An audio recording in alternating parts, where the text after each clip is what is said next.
My daughter left a note on the kitchen counter that said, "I'm done with you. This house is sold. Pack your things and make room for real people." I didn't argue. I didn't beg. I flipped the paper over and wrote just 2 words. Hours later, my phone exploded with 49 missed calls, voicemails, apologies, panic. But by then, the damage was done, because those 2 words weren't a reply. They were a warning. Hello everyone, before we continue, comment below and tell me where you're watching from so I know you're here with me. And a quick heads up, this story contains some fictional elements used for storytelling and learning purposes. Any resemblance to real people or places is coincidental, but the message behind it is meant to be useful and meaningful. The Chicago wind does not care if you have just spent 4 hours with a needle in your arm, pumping poison into your veins to kill the cancer before it kills you. It cuts right through your coat and settles in your bones. I stepped out of the yellow taxi in front of my home on Dearborn Street, and the cold hit me like a physical blow. I am 73 years old, and I have lived in this city all my life, but that wind never gets any warmer, especially when you are standing on the sidewalk, shivering from chemotherapy side effects. The taxi driver asked if I needed help getting to the door, but I waved him off. I am Gerald Sullivan. I built half the skyline in this neighborhood, and I do not need help walking up the steps of the house I bought with cash 30 years ago. The house is a classic brownstone worth $1.8 million in today's market, but to me it was just the place where I raised my family and where I watched my wife Patricia take her last breath. It was my sanctuary. Or at least I thought it was, until I tried to put my key in the lock. The metal scraped against metal, but the cylinder would not turn. I frowned and jiggled it, thinking maybe the cold had frozen the mechanism, but my hands were shaking so bad it was hard to tell. I tried again. Nothing. I took a step back and looked at the heavy oak door. I had refinished that door myself, stripping away layers of old paint to reveal the beautiful wood grain underneath. I knew every inch of this house because I had restored it with my own sweat and blood. Then I looked at the keypad above the handle, the smart lock I had installed for convenience. I punched in my code, 4 digits I had used for 10 years. The little light blinked red. Access denied. I punched it in again, slower this time, forcing my trembling fingers to be precise. Red light. Access denied. A knot of panic started to form in my stomach right next to the nausea from the chemo. I was freezing. My body felt like it was made of lead, and I needed to use the bathroom desperately. I pressed the doorbell. I could hear the chime echo inside, deep and familiar. I waited. Nothing happened. I pressed it again, and then I started pounding on the wood with my fist. "Madison, open the door," I shouted. My voice sounded weak, even to my own ears. "It is freezing out here. Open the damn door." I saw the curtain on the front window twitch. Someone was watching me.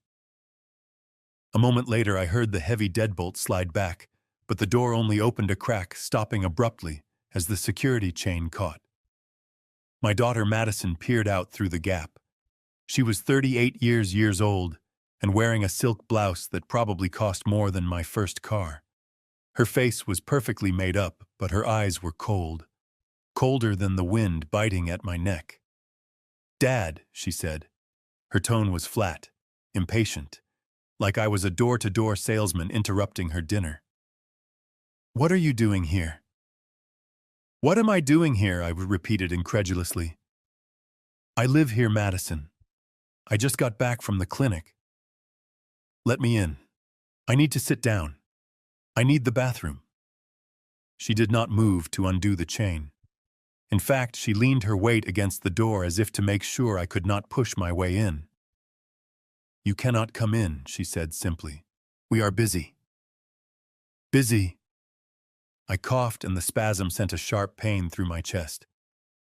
"Madison, stop playing games. I am sick. I am tired. Open this door before I freeze to death on my own porch." "You are not going to freeze," she said, rolling her eyes. "And you do not live here anymore." Not really. We talked about this.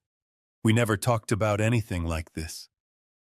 I stared at her, trying to make sense of what I was hearing. The medication was making my head spin. I felt like I was in a nightmare. What are you talking about? The house is sold, Dad, she said. Her voice was so casual it was terrifying. Brandon and I accepted an offer this morning. The new owners want immediate possession. We are packing up. You are just going to be in the way. Sold, I whispered. You cannot sell my house. It is my house. Technically, she smirked a little, and that expression chilled me more than the snow falling around us. You signed the power of attorney, remember? You said you wanted us to handle your affairs while you focused on getting better. Well, we are handling them. This house is too big for you. It is a burden. We are liquidating it. I gripped the doorframe to keep from falling. I had signed papers, yes, before the surgery last month. I trusted her. She was my only child. I thought she was helping me pay bills and manage the insurance. I never imagined she would use it to evict me. Let me in, Madison, I said, my voice dropping to a growl. I need to use the bathroom. Now. No, she said. If I let you in, you will just refuse to leave and make a scene. I do not have time for your drama today, Dad. Brandon and I have a celebration dinner planned. Through the crack in the door behind her shoulder, I saw movement in the hallway. It was Brandon, my son-in-law. He was wearing a cashmere sweater and holding a glass of red wine. My red wine, a vintage I had been saving for my 75th birthday. He looked at the door, saw me standing there, shivering and turning gray. And he did not come to help. He just took a sip of wine and turned away, walking back toward the living room, where a fire was roaring in the fireplace. The fireplace I built. The rage that surged through me was the only thing keeping me warm. You are stealing my house, I said. We are managing your assets, she corrected sharply. And honestly, Dad, you should be grateful. We found a place for you, Sunset Haven. It is affordable and they deal with people in your condition. Sunset Haven. I knew that place. It was a warehouse for the dying on the south side, a place that smelled of urine and bleach where they sedated the residents to keep them quiet. She was not managing my assets. She was throwing me away. Please, I said, and I hated myself for begging, but my bladder was screaming and my legs were giving out. Just let me use the toilet. Then I will go. I promise. Madison looked at me. She looked at her father, a man who had paid for her college, who had walked her down the aisle, who had bought her first car. She looked at me shivering and broken. Wait here, she said. She closed the door. I thought she was undoing the chain. I thought maybe there was a shred of humanity left in her. I stood there wiping snow off my face, waiting for the click of the lock. But the door did not open. Instead, I heard rustling. Then the door opened again, just a crack.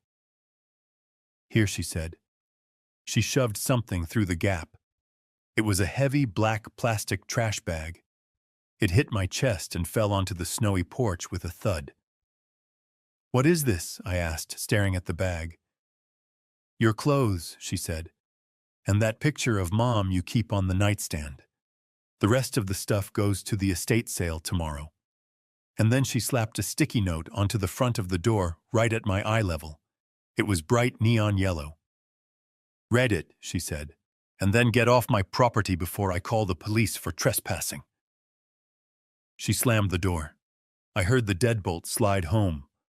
I heard the lock beep as she rearmed the security system. I stood there alone. The silence of the street was deafening. I looked at the yellow note. In her rushed handwriting it said, I am sick of you, you useless old man. This house is sold. Pack your things and welcome to the trash heap.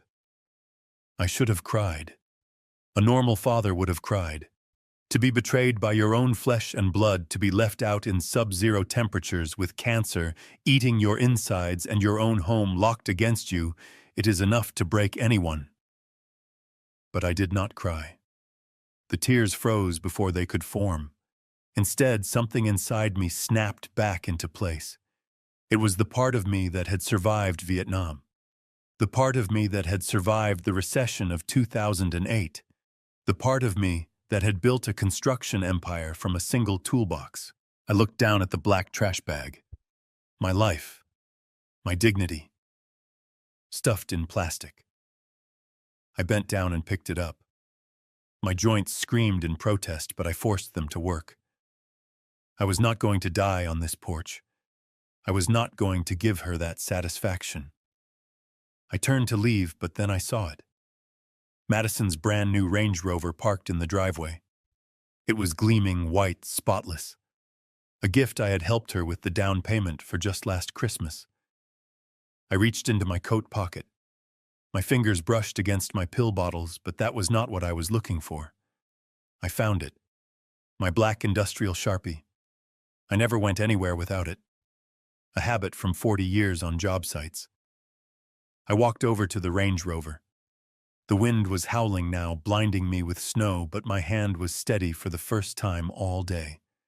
I took the yellow sticky note off the door. I turned it over to the blank side. I pressed it against the driver's side window of her precious car. I wrote 2 words, just 2. Wrong move. I stuck the note to the glass right where she would see it the moment she stepped out to go to her fancy dinner. Then I threw the trash bag over my shoulder. It was heavy, but the anger made it light. I did not look back at the house. I did not look back at the warm glow of the windows or the smoke rising from the chimney. That was not my home anymore. It was a battlefield. I walked down the driveway and into the street. The snow was getting deeper, covering my tracks as I went. I needed to find a place to sleep. I needed to find a bathroom. But most of all, I needed a phone that worked and a lawyer who was hungry. Madison thought she had thrown out the trash. She did not realize she had just lit the fuse on a stick of dynamite. I pulled my coat collar up against the biting wind and started walking toward the main road. The cold was brutal, but I hardly felt it. I was already planning my next step, and I knew one thing for certain. By the time I was done with them, they would wish they had let me freeze on that porch. The neon sign of the Motel 6 buzzed with an irritating hum that seemed to synchronize with the throbbing headache behind my eyes. It was situated just off the interstate, a place where 18-wheelers rumbled past, shaking the ground every few minutes. I had walked for nearly an hour through the slush and wind to get here, because I knew no one from my social circle would ever be caught dead in this part of town. My coat, usually a shield against the elements, now felt heavy and damp, weighing me down like a lead vest. I pushed open the glass door, and the smell of stale cigarette smoke and industrial cleaner assaulted my nose immediately. Behind the plexiglass partition sat a young man who looked like he would rather be anywhere else in the world. He was scrolling through his phone, not even bothering to look up as I approached the counter. I cleared my throat, trying to muster some of the authority I had commanded on construction sites for 40 years. "I need a room for the night," I said. My voice was raspy. The cold air had done a number on my throat, and the nausea from the chemo was coming in waves now, making the room spin slightly. $60 plus tax, the clerk said without making eye contact. ID and credit card. I reached into my inner pocket for my wallet. My hands were still shaking violently, partly from the cold and partly from the adrenaline crash of the confrontation at the house. I pulled out my Visa Infinite card. It was made of black metal, heavy and cold to the touch. A symbol of status. A card with a limit high enough to buy a small luxury car. I slid it under the partition. The clerk finally looked up, seeing the card, and then looking at my disheveled appearance. He probably thought I had stolen it. He took it with 2 fingers, as if it were contaminated, and swiped it through the machine. I waited for the familiar beep of approval. Instead, there was a harsh buzz. "Declined," the clerk said, sliding it back. "That is impossible," I said, my brow furrowing. "There is no limit on that card. Try it again. It must be the machine or the chip is wet from the snow." He sighed a long, exaggerated breath that told me I was wasting his time. He swiped it again. Harder this time. Buzz. Declined, he repeated. Do you have another form of payment or not? I felt a flush of heat rise up my neck. I pulled out my American Express Platinum. This was my backup, my emergency line. I handed it to him. This one will work, I said confidently, though a seed of doubt had begun to sprout in my chest. He inserted the chip. We waited. 5 seconds. 10 seconds. Then the machine flashed a message that made my blood run cold. Pickup requested, he read from the screen. He looked at me with suspicion, now pulling the card back to his side of the counter. Sir, this card has been reported lost or stolen. I cannot give this back to you. I have to destroy it. Stolen, I stammered. I am Gerald Sullivan. That is my name on the card. Look at my ID.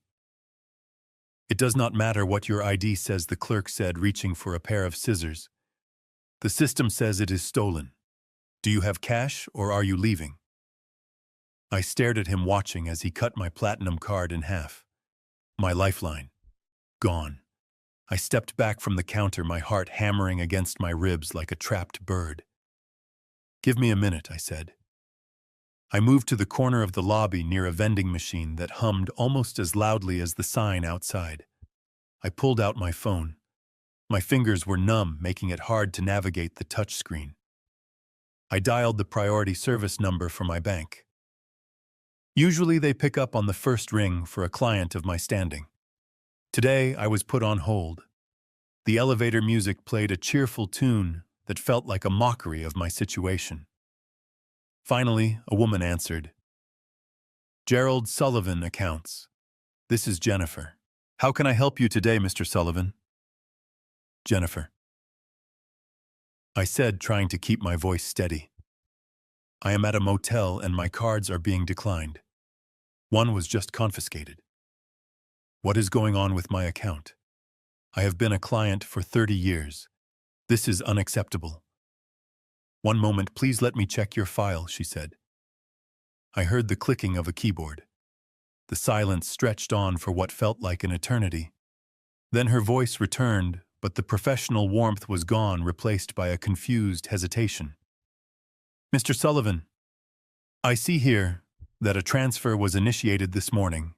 A wire transfer for the full balance of your checking and savings accounts. $450,000. The accounts are currently at zero, and there is a flag on the credit cards reporting them as compromised. New cards were issued and expedited to your home address. I felt the room tilt. I grabbed the side of the vending machine to keep from falling over. Transferred, I whispered. By who? I did not authorize any transfer. I have been at the hospital all day. The notes here say the transaction was authorized by Madison Sullivan Dunn, she said. She provided the power of attorney documentation you filed last month. It is a general durable power of attorney, Mr. Sullivan. It gives her full access to all financial decisions. She stated that you were incapacitated due to medical reasons and that she needed to secure the funds. Incapacitated. The word hung in the air. She cleared the accounts, I asked, my voice barely audible. All of it. Yes, sir. The balance is zero, and since the cards were reported lost by the authorized representative, we cannot reactivate the old ones. The new ones will arrive at the registered address tomorrow morning. The registered address. My house. The house I was locked out of. Thank you, Jennifer, I said, and hung up before she could say anything else. I stood there staring at the reflection of a broken old man in the glass of the vending machine. This was not just a tantrum. This was not just a daughter being difficult. This was a demolition. I opened my wallet. I bypassed the empty slots where my credit cards used to be and looked at the cash compartment. I counted the bills. 20, 40, 60, 80, 100, and a $20, $120. That was my net worth right now. The man who had built shopping malls and high-rises was reduced to 6 bills of currency. I walked back to the counter. The clerk was watching me, ready to kick me out. I did not say a word. I simply laid $60 on the counter. "Room," I said. He took the money, verified it with a marker to make sure it was not counterfeit, and tossed a plastic key card onto the counter. "Room 104, down the hall to the left. Checkout is at 11. No smoking." I took the key and walked down the hallway. The carpet was stained with years of neglect. The air smelled of mildew and despair. I found room 104 and swiped the card. The light turned green. I pushed open the door and stepped into a room that was smaller than my walk-in closet at home. There was a double bed with a polyester spread that had seen better days, a small desk, and a television that looked like it was from the 90s. I dropped the black trash bag onto the floor. It made a pathetic sound. I sat on the edge of the bed. The mattress was lumpy and squeaked under my weight. I kept my coat on. The room was freezing, and the heating unit under the window rattled but produced no warmth. I closed my eyes and let my head fall into my hands. How had I been so blind? I thought back to the day in Dr. Evans' office. The diagnosis: Stage 2 pancreatic cancer. Treatable but aggressive. I had been in shock. I had looked at Madison sitting next to me. She had covered her face with her hands and sobbed. "Oh, Daddy," she had cried. "What are we going to do?" I had reached out and patted her shoulder, trying to comfort her. I thought she was crying for me. I thought she was terrified of losing her father. I remember telling her not to worry. I remember telling her I would fight it. And then a few days later, she had brought the papers. "Just in case something happens during the surgery, Dad," she had said, her eyes red and puffy. "You do not want the state freezing your assets if you are in a coma. Let me handle the bills. Let me protect your legacy while you focus on healing." I had signed. I did not even read the fine print.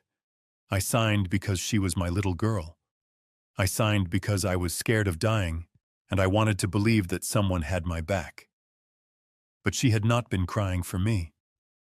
I realized that now with a clarity that cut sharper than a knife. She had been crying because she thought the cancer might take too long. She wanted the money now. She saw an opportunity. A weak old man distracted by his own mortality. She had played the part of the grieving daughter perfectly, all while waiting for the moment to strike. She waited until the chemo started. She waited until I was at my weakest physically. She knew I would be too sick to fight back immediately. She knew the drugs would make me confused and tired. She timed it perfectly. The locks changed. The accounts drained. The cards canceled. It was a surgical strike. I looked at my hands. They were calloused and wrinkled. These hands had laid bricks. They had framed walls. They had signed contracts worth millions. And now they were shaking, holding nothing but air. The betrayal burned in my chest, hotter than the cancer. It was a physical pain. My own daughter. The girl I had taught to ride a bike. The woman I had walked down the aisle to that loser Brandon. They had planned this together. They had sat at my dining table, eating my food, drinking my wine, laughing at my jokes, all while plotting to leave me destitute in the dead of winter. I lay back on the bed, staring up at the ceiling. There was a large water stain in the corner, shaped vaguely like a skull. The wind howled outside, rattling the thin window pane. I could picture them right now in my warm living room. Brandon probably toasting with my wine. Madison probably online shopping with my money. They thought they had won. They thought the game was over because they had taken my pieces off the board. But they forgot who taught them how to play. They saw an old man. They saw a cancer patient. They saw a victim. They did not see Gerald Sullivan. They did not see the man who had come back from bankruptcy in the 80s when everyone said he was finished. They did not see the man who had fought tooth and nail for every inch of success he had. I reached into my pocket and pulled out the crumpled receipt from the motel. I smoothed it out on the nightstand. $120 minus 60. I had $60 left to my name. $60 and a brain that was finally waking up from the fog of sentimentality. I am not going to die here, I whispered to the empty room. My voice was steady now. The shaking had stopped. I rolled onto my side, pulling my coat tighter around me as the room temperature dropped. I stared at the door. Tomorrow I would have nothing. No home, no car, no money. But I had something they did not account for. I had nothing left to lose, and a man with nothing to lose is the most dangerous man on earth. I closed my eyes, but I did not sleep. I lay there in the dark, listening to the trucks rumble by, and I made a promise to the moldy ceiling above me. There will be no funeral for Gerald Sullivan in a state-run facility. I am not going to fade away in some warehouse for the forgotten. But there will be an eviction. There will be a reckoning. Someone is going to end up on the street with nothing but the clothes on their back. And it is not going to be me. The morning sun did not bring warmth to Chicago. It only brought a harsh gray light that exposed the grime on the windows of the diner where I sat waiting. My phone had buzzed at 6 in the morning with a text from Madison that was so sickeningly sweet it almost made me vomit. Daddy let us meet for breakfast at Lou's Diner on 5th.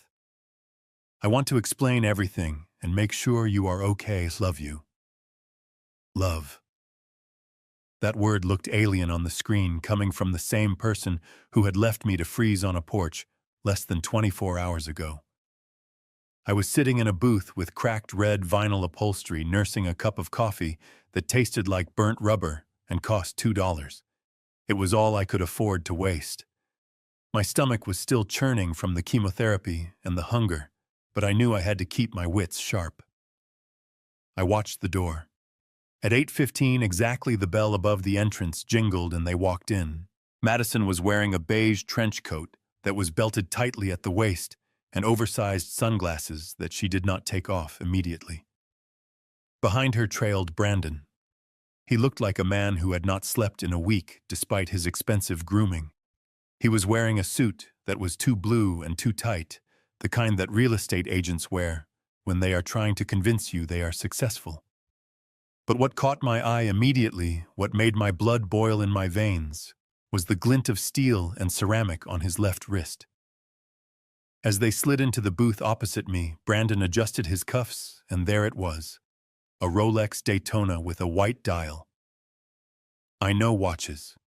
I have bought enough of them for business partners over the years. That watch costs $40,000 on the gray market. $40,000 on the wrist of a man who claimed he could not pay his own mortgage last year. A man who was currently living in my house and drinking my wine. I looked down at my own hands resting on the sticky table. My watch was gone, having been left on the dresser at home, a vintage Patek Philippe that was probably already in a pawn shop bag somewhere. Daddy, Madison said, reaching across the table to take my hand. Her palms were warm and soft, a stark contrast to the coldness in her eyes when she took off her glasses. You look terrible. Have you been taking your meds? I pulled my hand away slowly. I am fine, Madison, I said, my voice raspy. I am just tired. You said you wanted to explain. She sighed, the sound of a martyr carrying the weight of the world. We were so worried about you last night, she lied smoothly. But we had to be tough. It is the only way to get you to accept reality. You are sick, Dad. Sicker than you want to admit. The doctors told us the cancer is spreading faster than expected. You need full-time care. Professional care. I stared at her. My oncologist had told me the exact opposite 2 days ago. He said the tumor was shrinking. She was lying to my face, using my own mortality as a bargaining chip. So that is why you changed the locks, I asked, keeping my expression vacant and confused. That is why you took my money. It is for your own protection, Brandon chimed in. His voice was jittery, and he kept looking out the window at the parking lot. We liquidated the accounts to secure a spot for you at Sunset Haven. It is a top-tier facility, Dad. But it is expensive. We had to move fast. Sunset Haven. I repeated slowly, testing the words. You sold my house for Sunset Haven. We have an interested buyer, Madison said, leaning in, her eyes wide with fake sincerity. A cash offer, Dad. It is a miracle, really. But we need to close the deal today to get the funds to pay for your room. If we wait, we might lose the spot, and then where would you be? We are doing this for you. We are selling our inheritance to make sure you are comfortable in your final days. She reached into her oversized designer bag and pulled out a folder. She didn't open it fully. She just slid a single sheet of paper across the table. It was dense with legal jargon, but the title was clear enough to me even without my reading glasses. Consent to sale and waiver of rights. Just sign here, Dad, she said, uncapping a pen and pressing it into my hand.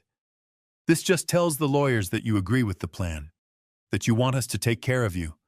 Once you sign this, we can take you to the facility and get you settled in a nice warm room. No more motels, no more cold. I looked at the paper. Then I looked at Brandon.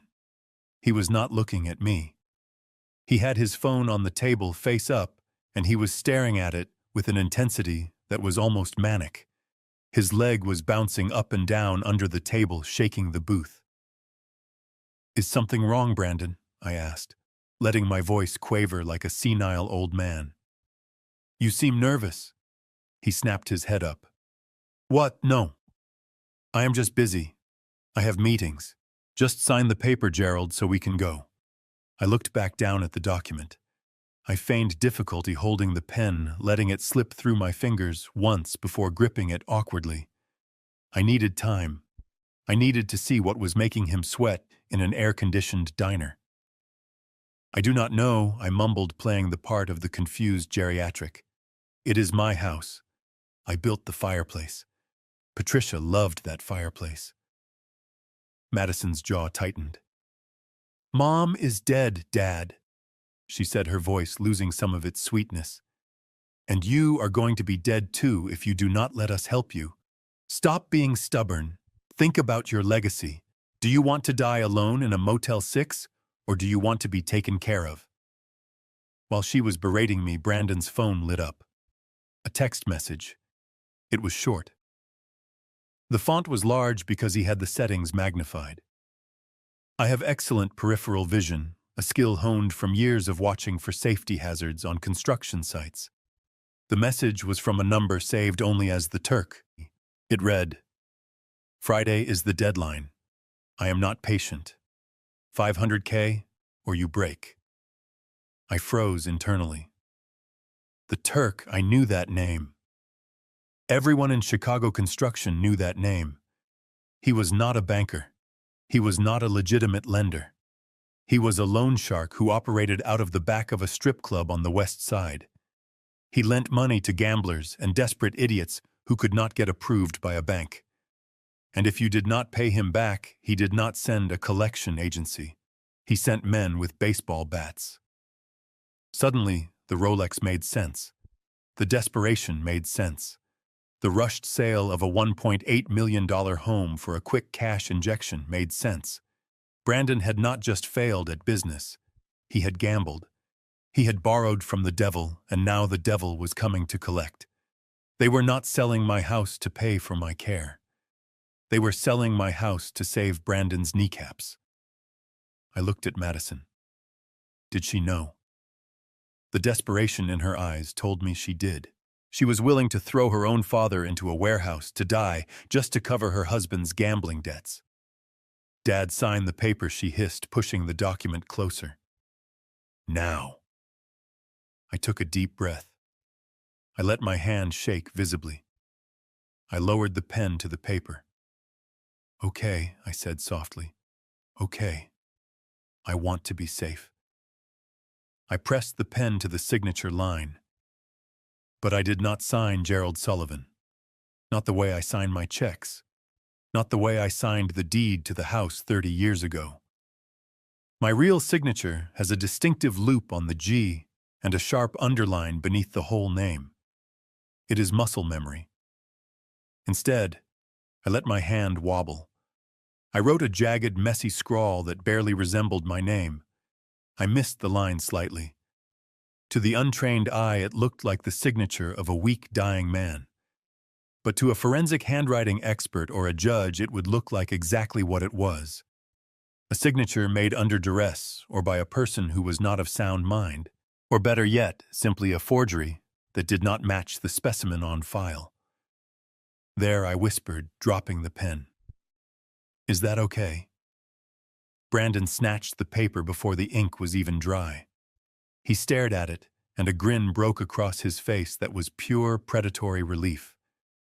"Perfect," he said. "That is perfect." He shoved the paper into his briefcase and stood up immediately.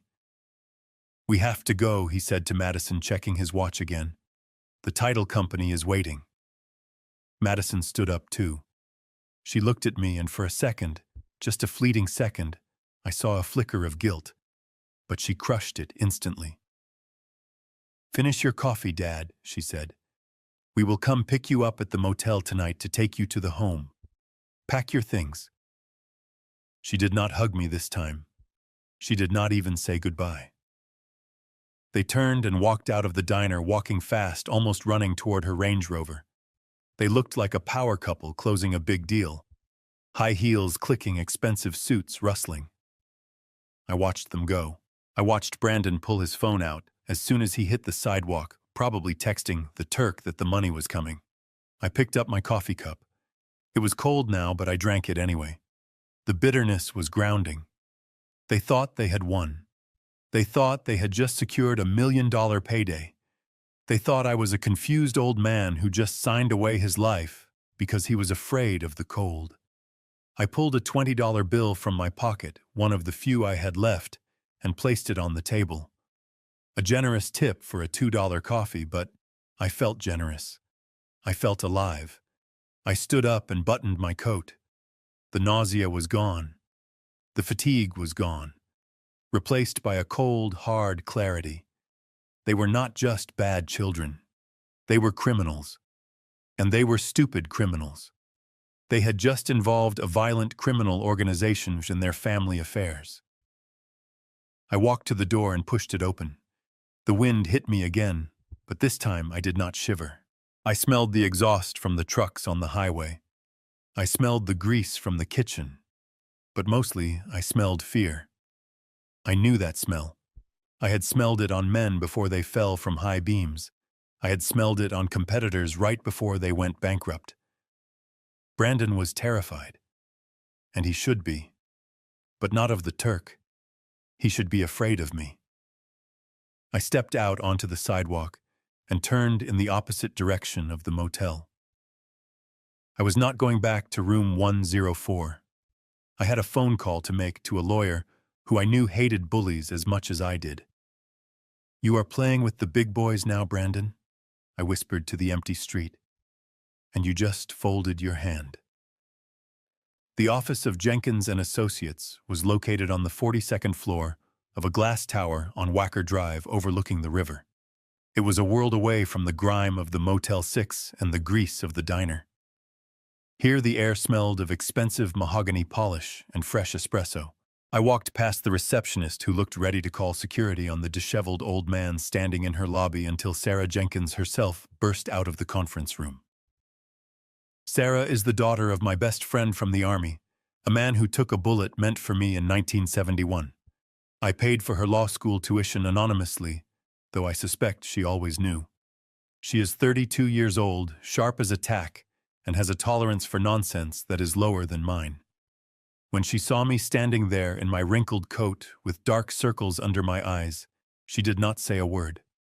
She just grabbed my arm and pulled me into her corner office, slamming the door shut and blinding the windows with a touch of a button. "Sit," she commanded, pointing to the leather chair opposite her desk.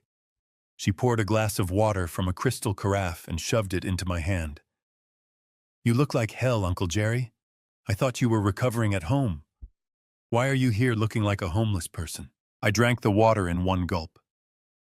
"I am homeless, Sarah," I said, placing the glass down on her pristine desk. Madison kicked me out. She changed the locks, she drained the accounts, and she is selling the house. Sarah stopped moving.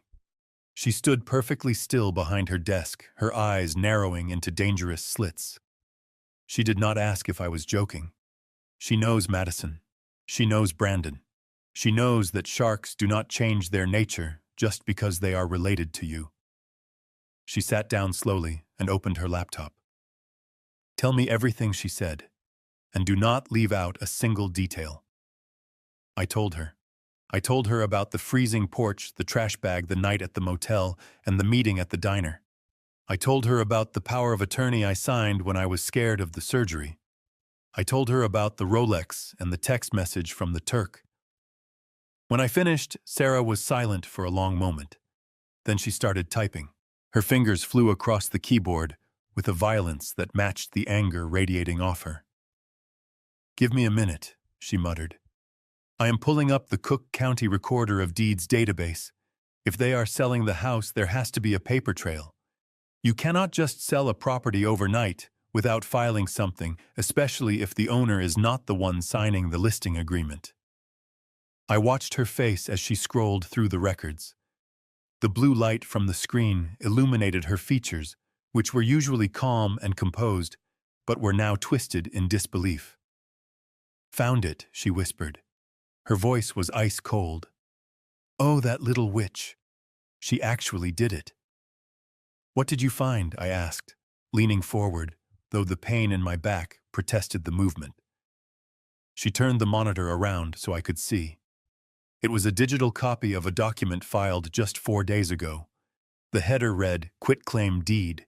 "She did not just list the house for sale, Jerry," Sarah explained, pointing at the screen with a manicured nail. "She transferred it. She used the general power of attorney to sign a quitclaim deed, transferring the property from Gerald Sullivan to Madison Sullivan Dunn for the sum of $10. She put the house in her name last Tuesday while you were getting your first round of chemo." I stared at the screen. There it was. My name signed by her as agent. She had stolen my home right out from under me before she even kicked me out. She wanted to make sure that when she sold it, the check would have her mine. "This is fraud," Sarah said, standing up and pacing the room. "This is clear self-dealing. A power of attorney has a fiduciary duty to act in the principal's best interest. Transferring a nearly $2 million asset to yourself for $10 while the principal is vulnerable is the definition of a breach of duty. We can nail her for this. I can file an emergency injunction right now. We can stop the sale." She reached for her desk phone, ready to call the courthouse. "Sit down, Sarah," I said, my voice low and steady. She looked at me confused. "Jerry, did you hear me? We can stop this. We can get a judge to freeze everything by this afternoon." "I know," I said, "but I do not want to stop it. Not yet." I reached into my inner coat pocket and pulled out a worn leather notebook. I opened it to the back page where I kept the most important details of my life written down. I tore out a page and slid it across the desk to her. "Look at this," I said. Sarah picked up the paper. It was a summary of the estate planning I had done 5 years ago, right after Patricia died. I had never shown it to Madison because I wanted her to make her own way in the world without waiting for a handout. Sarah read the notes, and her eyes went wide. She looked from the paper to the screen and back again. A slow smile began to spread across her face, a smile that was not nice at all. "The Patricia Living Trust," she read aloud. "The house is not owned by Gerald Sullivan." "Exactly," I said, leaning back in the chair, feeling the first spark of genuine satisfaction I had felt in days. "The deed to the house was transferred into the Patricia Living Trust 5 years ago. I am the sole trustee. Madison is a beneficiary, but only upon my death." Sarah laughed a short, sharp sound of triumph. She looked back at the screen. "That means the quitclaim deed she filed is worthless. She signed as agent for Gerald Sullivan, the individual. But Gerald Sullivan, the individual, does not own the house. The trust does. She cannot transfer what you do not technically own in your personal capacity. The title company will flag this the moment they run a full search for closing. They might, I said, or they might not. Madison is using that sketchy title company Brandon's friend runs. They cut corners. They might rush it through, especially if it is a cash deal and they are pushing for a quick close. But even if they do close, Sarah said, sitting back down, the sale will be invalid. The buyers will not get a clean title. And Madison will have committed a crime I finished for her. Sarah nodded, her lawyer brain catching up to my strategy. If we stop her now, it is a civil dispute. It is a messy family fight about fiduciary duty. She can claim she was confused. She can claim she thought she was doing what you wanted. A judge might just slap her wrist and void the transfer. But I continued, if she goes through with the sale, if she stands in that closing room, if she signs the final documents claiming she is the owner, and most importantly, if she takes that check. Grand larceny, Sarah whispered. Wire fraud, title fraud, elder financial abuse. If the value is over $100,000, which it definitely is, she is looking at a Class 1 felony. Mandatory prison time. I looked out the window at the gray Chicago skyline. I built this life brick by brick, Sarah. I loved that girl more than anything. But she is not my daughter anymore. She is a predator. And you do not negotiate with predators. You trap them. Sarah looked at me with a mixture of admiration and sadness. She saw the pain behind my eyes. She knew that destroying my own child was going to break my heart, but she also knew it was the only way to survive. So what is the play? She asked, intertwining her fingers on the desk. Let them proceed, I said. Let them think they have gotten away with it. They are meeting the buyers tomorrow morning. I need you to find out where. I need you to contact the police, but tell them to wait. Tell them we are bringing them a case wrapped in a bow. I leaned forward, staring intensely at the young woman I considered more of a daughter than my own blood. Madison needs the money to pay off a loan shark by Friday. If she does not get that money, Brandon is a dead man walking. If she does get that money, she goes to prison. Either way, she loses. But I want to look her in the eye when the handcuffs go on. I want her to know that it was not bad luck that caught her. It was me. Sarah nodded slowly. She picked up her phone, but this time, instead of calling the civil clerk, she dialed a number from her private contact list. Detective Miller, she said into the receiver, her eyes locked on mine. This is Sarah Jenkins. I have a case for you. It involves major fraud against a senior citizen, and you are going to want to be there for the takedown. She listened for a moment, then covered the mouthpiece. He wants to know if the victim is willing to testify. I stood up, buttoning my coat. The fatigue was still there, but it was distant now, drowned out by the adrenaline of the hunt. Tell him the victim is dead, I said, walking toward the door. Tell him he is speaking to the witness for the prosecution. I walked out of the office, leaving the warmth behind. I had one more stop to make before the final showdown. I had to go back to the house. Not to beg, not to sleep, but to retrieve the one thing I had left behind in the wall of the basement. The one piece of evidence that would prove that this was not just greed. It was a conspiracy. Sarah was right. It was a trap. And Madison had just walked right into the center of it with a smile on her face. Tomorrow the steel jaws would snap shut. The taxi dropped me off 2 blocks away from my own home under the cover of a darkness that felt heavier than usual for a Chicago winter night. I pulled my collar up against the biting wind, but the chill I felt had nothing to do with the temperature. I watched from the shadows of a neighbor's oak tree as Madison and Brandon pulled out of the driveway in her white Range Rover. They were dressed for a celebration, probably heading to some overpriced steakhouse to toast the sale of the property they had stolen. I waited until their taillights disappeared around the corner before I moved. I did not go to the front door, where the keypad would flash red and deny me entry again. Instead, I made my way around the side of the house, trudging through knee-deep snow that had not been shoveled. My breath plumed in the air before me as I reached the back patio. This was where I used to grill steaks on the 4th of July, where I taught Madison how to catch a baseball. Now it was just a frozen wasteland of memories.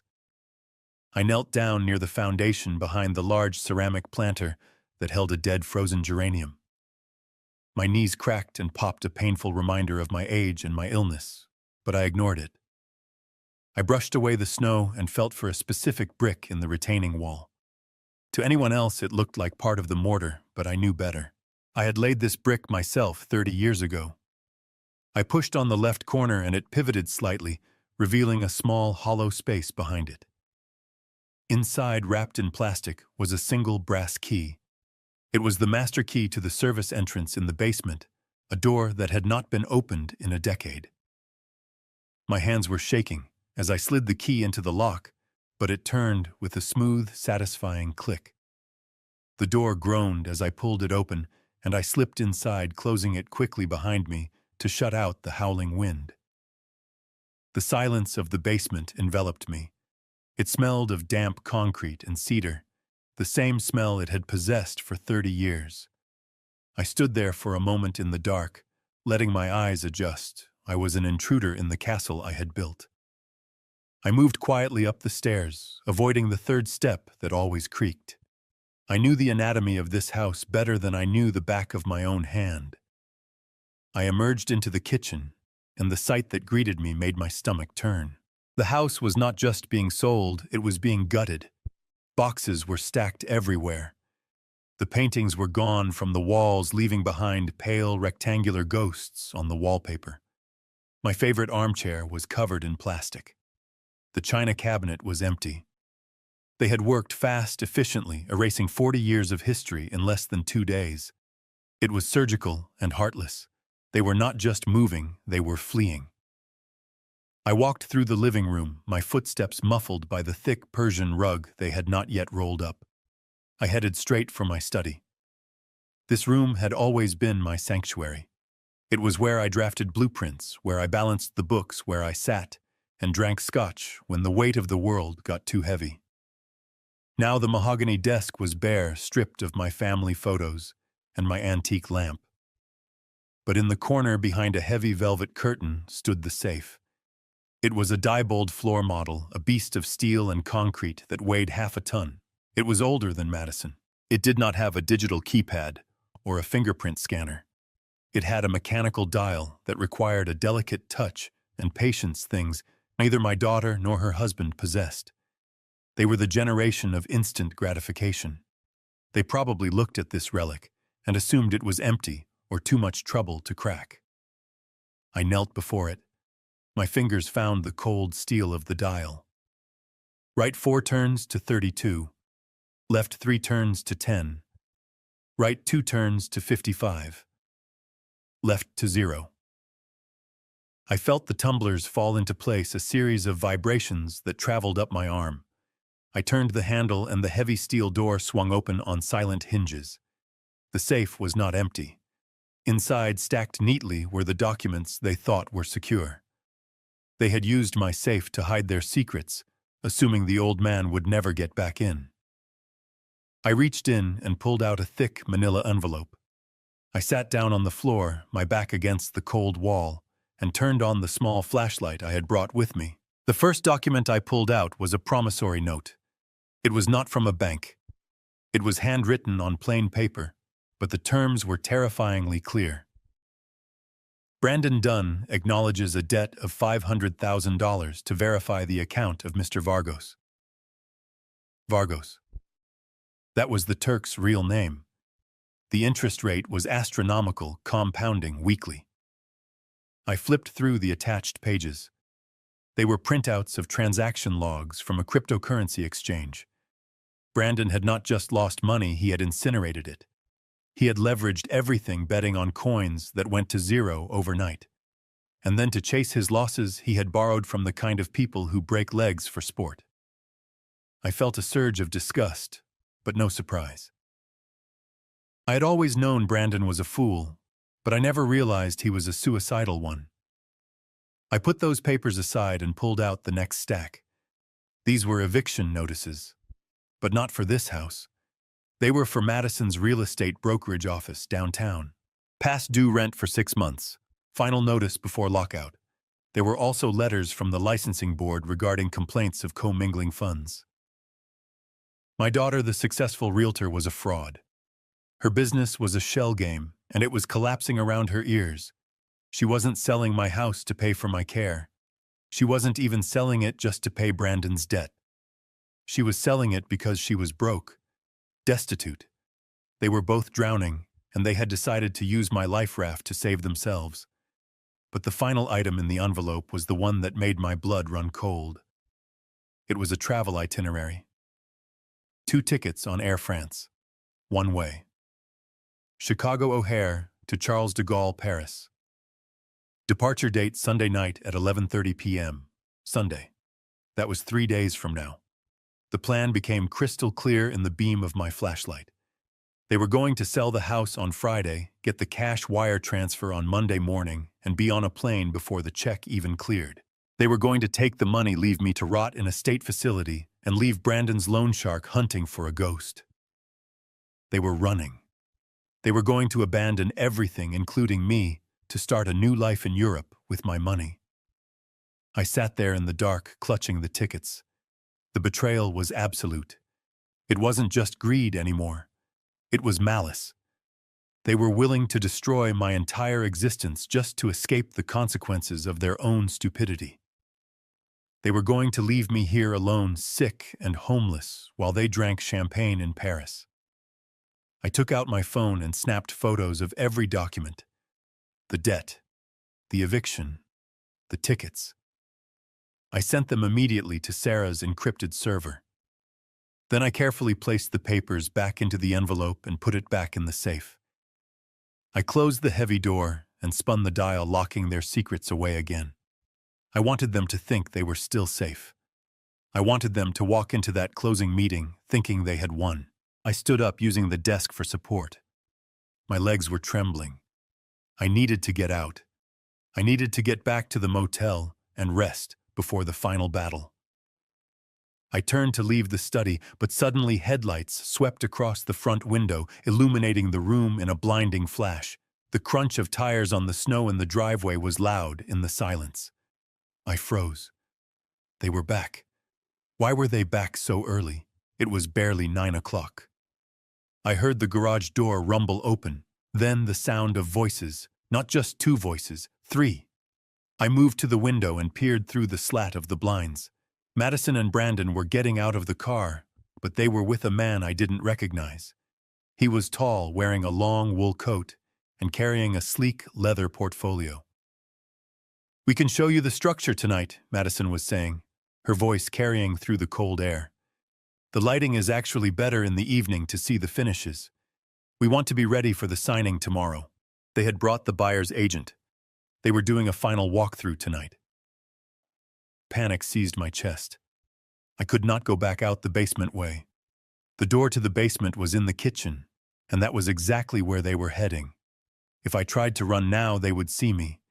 And if Brandon saw me here, knowing what I knew about his debt to Vargos, he might do something desperate. A man who owes $500,000 to a loan shark is a dangerous animal.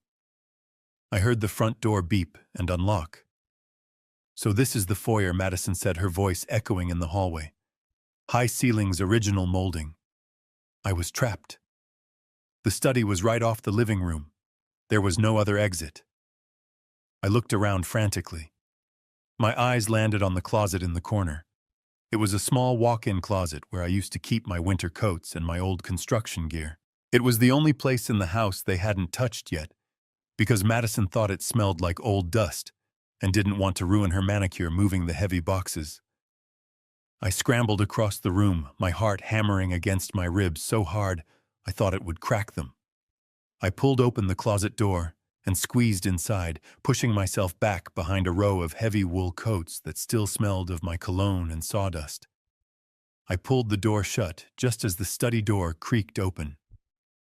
"And this is the library," Madison said, flipping on the light switch. I held my breath, pressing my hand over my mouth, to stifle the sound of my own wheezing lungs. Through the thin slats of the closet door, I could see slices of light. I could hear their footsteps on the hardwood floor. "It is a beautiful space," the stranger said. "Very classic." "Yes," Brandon added, his voice nervous and tight. "We cleared out most of the old man's junk. The safe in the corner stays with the house, obviously. We do not have the combination, but a locksmith can crack it easily enough." I squeezed my eyes shut. They were standing 5 feet away from me, 5 feet away from the man they were trying to erase. If they opened this closet door, if they decided to show the agent the storage space, it was all over. I gripped the handle of a hammer I had left on the shelf years ago, my knuckles turning white. I was not going to let them take me without a fight. "Let's check the master bedroom next," Madison said.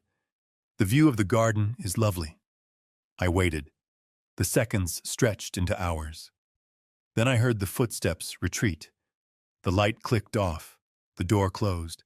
I sagged against the wall of the closet, sweat dripping down my forehead, despite the freezing temperature. I was safe for now.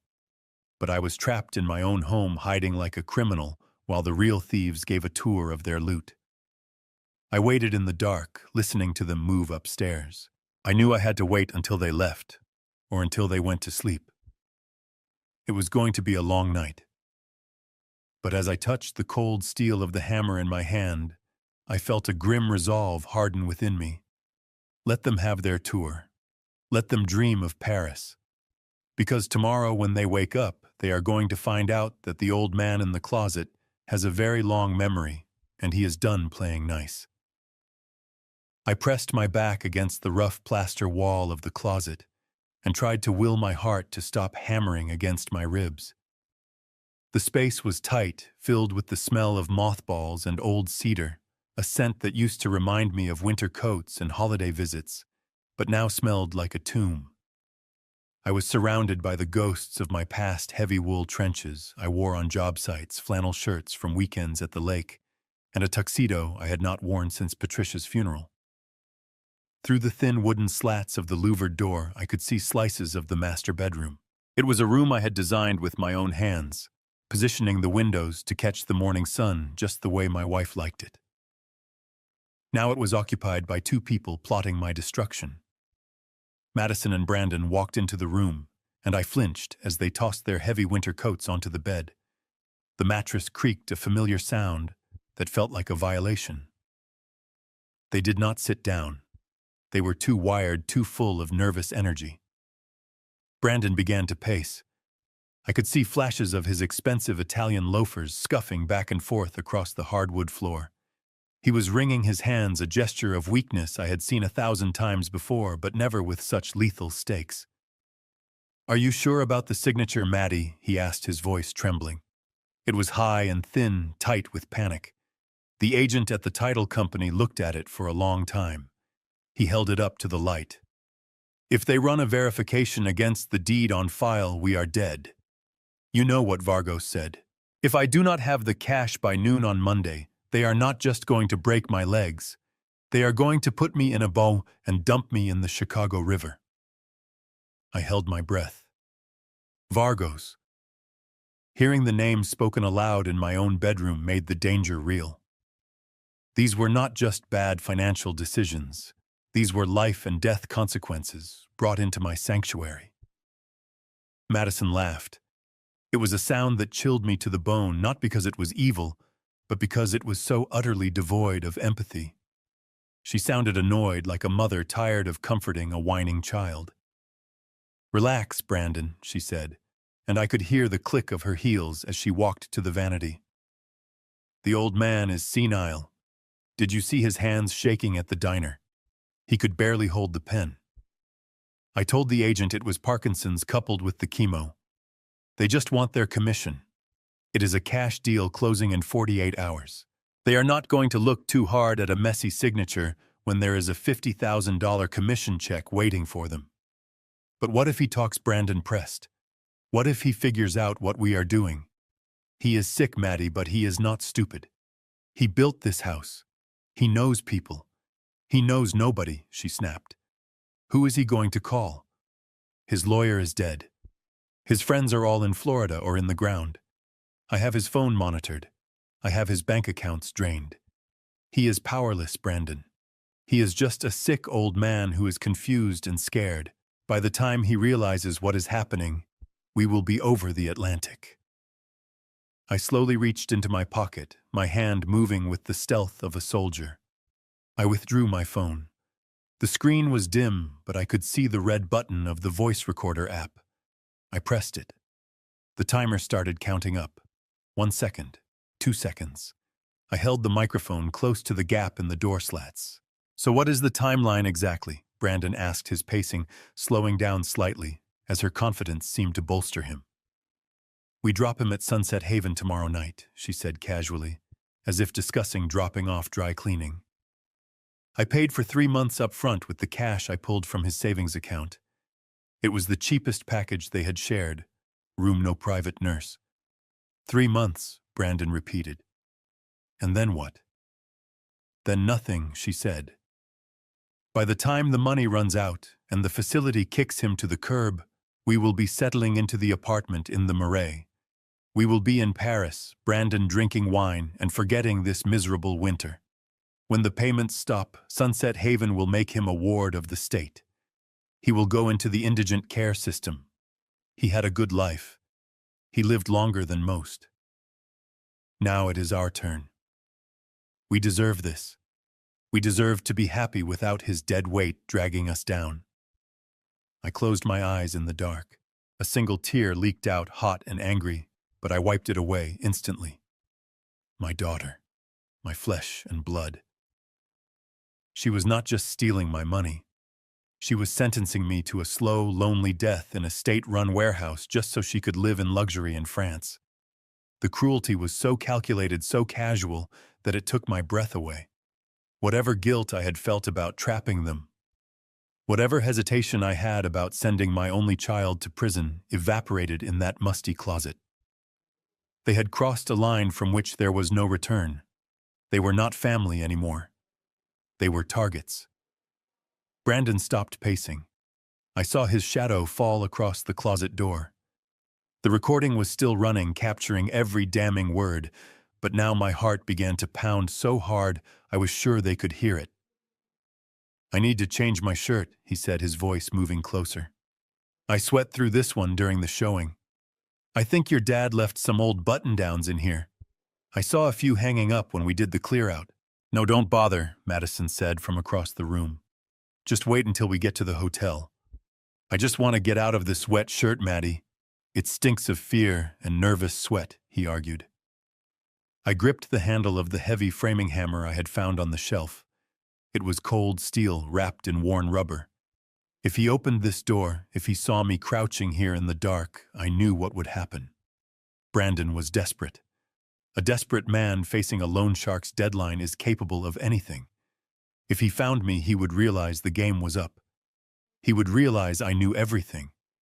And to save himself, he might try to silence me permanently. I shifted my weight, planting my feet. I prepared myself to swing. I was 73 years old and weakened by cancer, but I had swung hammers for 50 years. I would only get one shot. I saw the brass doorknob of the closet begin to turn. The latch clicked. The door moved a fraction of an inch. A thin beam of light widened across my face. I tightened my grip on the hammer, raising it slowly. I could hear his breathing on the other side of the wood. Suddenly, a loud chime echoed through the house. Bing bong! Brandon jumped, his hand flying off the doorknob as if it were red hot. What the hell was that? He yelped. Pizza, Madison said, her voice sounding bored. I ordered a deep dish. I am starving. Go get it. Brandon let out a long, shaky breath. He looked at the closet door one last time, hesitating. I held perfectly still, my muscles coiled like springs. Go get the food, Brandon, Madison commanded. I will find you a shirt from the donation pile in the garage later. Fine, he muttered. He turned and walked away. I heard their footsteps retreating down the hallway, then the sound of them descending the stairs. I let out a breath that shuddered through my entire body. I lowered the hammer. My hands were shaking so bad I almost dropped the phone. I looked at the screen. The recording was still running. 4 minutes and 12 seconds. 4 minutes that would put them away for 10 years. I waited until I heard the distant sound of the front door opening and the murmur of the delivery driver. I knew I had a window. A very small window while they were distracted by food and wine in the kitchen. I slipped the phone into my pocket. I pushed the closet door open silently. The room was empty. The bed was still piled with their coats. I moved like a ghost across the carpet. I did not go out the bedroom door. That was too risky. Instead, I went to the window that looked out over the flat roof of the sunroom. I unlatched the window. It was frozen shut with ice. I pushed harder, ignoring the pain in my chest. With a crack, the ice broke and the sash slid up. The wind howled instantly, biting at my face, but to me, it felt like freedom. I climbed out onto the snowy roof, closing the window behind me. I scrambled down the trellis, my old muscles screaming in protest, dropping into the deep snow of the backyard. I did not look back. I had the documents. I had the recording. And I had my life. I disappeared into the night, leaving them to enjoy their last meal in freedom. They thought they were celebrating a victory. They had no idea they were just fattening themselves up for the slaughter. And as I walked back toward the main road to find a taxi, I touched the phone in my pocket and smiled. "Enjoy the pizza, Madison," I whispered into the wind. "It is going to be the last good meal you have for a very long time." The sun rose over Chicago on Friday morning, painting the sky in shades of bruised purple and gray that matched the dark circles under my eyes perfectly. I had not slept a wink in the motel bed, but I did not feel tired. I felt electric. The human body is a strange machine. It can be failing from cancer and crumbling from age, but give it a purpose, give it a target, and it will run on pure spite for days. I sat at the small wobbly desk in room 104 with a list of phone numbers and a plan that was going to turn the predator into the prey. Today was not about emotions. Today was about business. And business was something I understood better than anyone in my family ever gave me credit for. At 9 o'clock sharp, I walked into the branch of a private bank on Michigan Avenue. This was not the bank Madison knew about. This was not the joint account she had drained or the savings fund she had pilfered. This was where I kept my Roth IRA and a separate investment portfolio I had started back in the 80s. It was money I had never touched at money. I had let compound quietly for decades, intending it to be a surprise inheritance for my grandchildren, or a safety net for a catastrophic event. Well, the catastrophe had arrived, and her name was Madison. The account manager looked at me with concern when I asked for a cashier's check drawn against the liquidation of the portfolio. It was a substantial sum, enough to buy a small island, but I did not flinch. I needed liquidity. I needed war chests. I told him it was for a real estate opportunity, which was not technically a lie. I was about to buy the most expensive piece of satisfaction in the world. When I walked out of that bank with the check folded in my inner pocket, I felt the weight of it against my chest like armor. I was no longer a destitute old man. I was a capitalist with capital, and I was ready to go shopping. My first call was to Frank Russo. Frank owns the commercial building downtown where Madison rents her fancy office suite. We go back 20 years to when I helped him pour the foundation for his first parking garage. Frank is a good man, but he is a businessman, and he has no patience for deadbeats. I knew from the papers I had found in the safe that Madison was 6 months behind on rent and facing eviction. To a landlord, a tenant who does not pay is like a termite eating away at the investment. Frank picked up on the second ring, sounding harassed. "Gerald," he boomed, his voice rough with smoke. "I have not heard from you since the diagnosis. How are you holding up?" "I am surviving, Frank," I said, watching the traffic speed by on the slushy street. "I am actually calling about business. I hear you have a problem tenant on the 4th floor. Sullivan Realty." Frank let out a groan that rumbled through the phone line. Do not get me started, Gerald. I know she is your daughter, but she is bleeding me dry. 6 months no rent. She keeps promising the check is in the mail. I am filing the eviction papers on Monday. I hate to do it to family, but I have bills too. Do not file on Monday. Frank, I said, my voice calm. Sell the lease to me. There was a silence on the line. What did you say? I want to buy out her lease, I explained. And I want to purchase the debt. Assign the arrears to me. I will pay you the full back rent today, plus a premium for the remaining term of the lease. You get your money immediately, no lawyers, no court dates. I become the landlord. I become the holder of the debt. Frank hesitated. Gerald, why would you do that? She is your kid. You want to bail her out. I watched a pigeon pecking at a frozen crust of bread on the sidewalk. Something like that, Frank.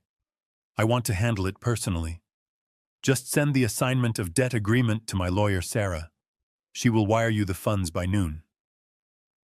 You are a saint, Gerald, Frank said, sounding relieved. A saint.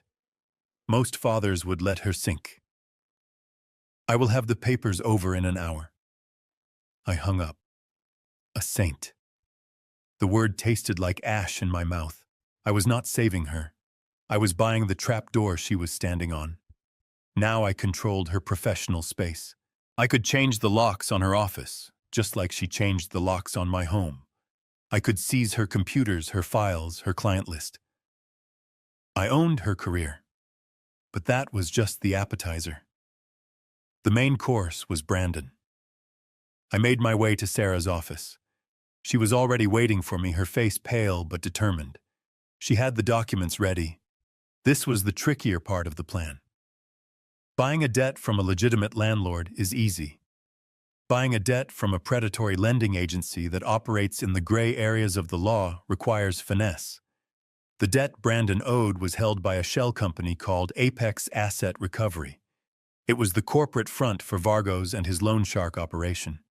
They used it to wash their money and enforce their collections through the court system when breaking legs was too messy. Sarah made the call on speakerphone. She identified herself as representing an anonymous investor interested in purchasing a portfolio of high-risk distressed debt. She specifically inquired about the promissory note for Brandon Dunn. The voice on the other end was smooth, aggressive, and suspicious. Why would your client want that paper? The borrower is underwater. We are about to move to aggressive enforcement measures. That was code for physical violence. My client specializes in long-term recovery. Sarah said, her voice steady and professional. We know the borrower is insolvent. We know he has no assets in his name. If you move to enforcement, you get nothing but a jail sentence. My client is offering you 60 cents on the dollar. Cash. Today. You get $300,000 guaranteed instead of chasing a ghost for $500,000. There was a long pause. I could hear the man on the other end doing the math. To a shark, guaranteed meat is better than a potential feast that might fight back. They thought Brandon was broke. They thought he was a loser who was about to flee the country. Getting $300,000 back on a bad bet was a smart business move for them. Make it 70 cents, the voice said. Done, Sarah replied without hesitating. Send the transfer agreement. We sat in silence while the emails pinged back and forth.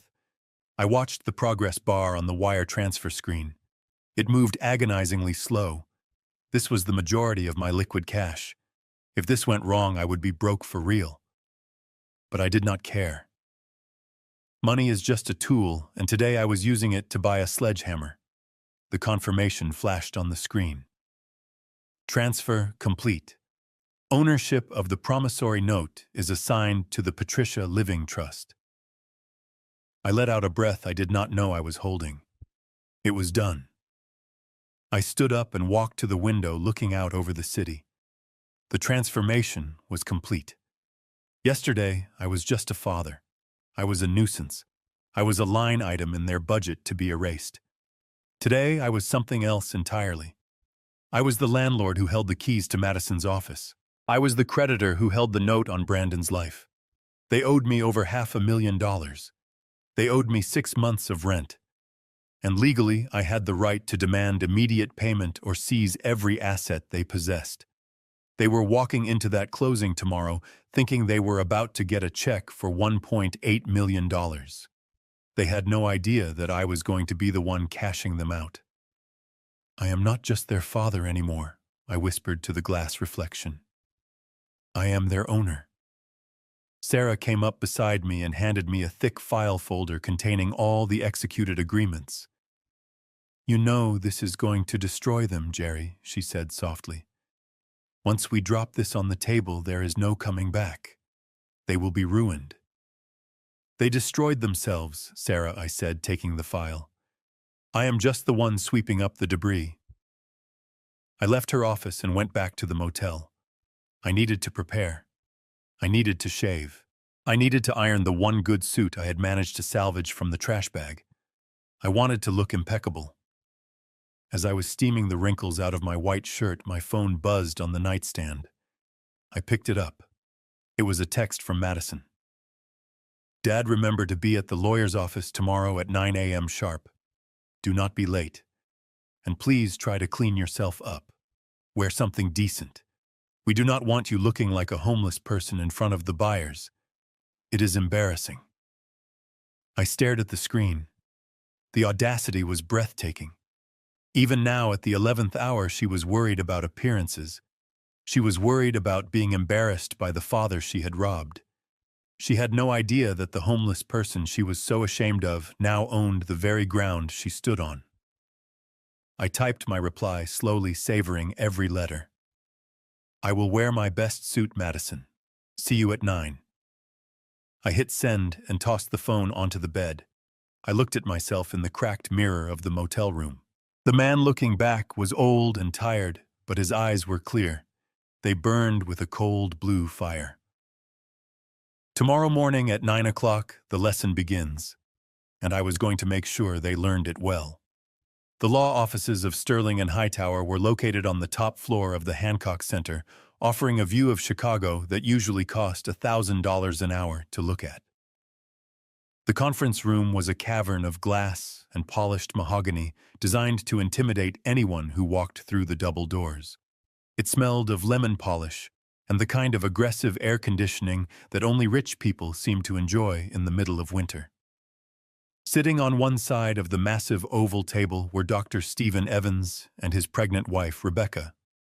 They were the perfect buyers, the kind of young, hopeful couple you see in insurance commercials. He was wearing a corduroy jacket with elbow patches, and she was nervously twisting a strand of hair, holding a protective hand over her baby bump. On the table between them sat a cashier's check for $1.8 million. It was a beautiful, terrifying piece of paper. It represented their entire future, their savings, and a massive mortgage they had likely stretched themselves thin to secure. They were smiling politely, unaware that they were sitting across from two vultures who were about to pick their bones clean. I knew Dr. Evans by reputation. He was a pediatric surgeon at Lurie Children's Hospital, a man who spent his days saving lives, while my son-in-law spent his days destroying his own. Watching them on the security feed Sarah had hacked into from her tablet in the hallway gave me a pang of guilt. They were innocent bystanders in this war. They thought they were buying a home to raise their child in a place with a garden and good schools. They had no idea they were buying a crime scene. But I comforted myself with the knowledge that I was about to save them from a legal nightmare that would have dragged on for years. On the other side of the table sat Madison and Brandon. They looked like royalty. Madison was wearing a structured black dress that screamed power and sophistication, her hair pulled back in a severe bun that showed off diamond earrings I knew she hadn't paid for. Brandon was in a custom gray suit that probably cost more than my first car.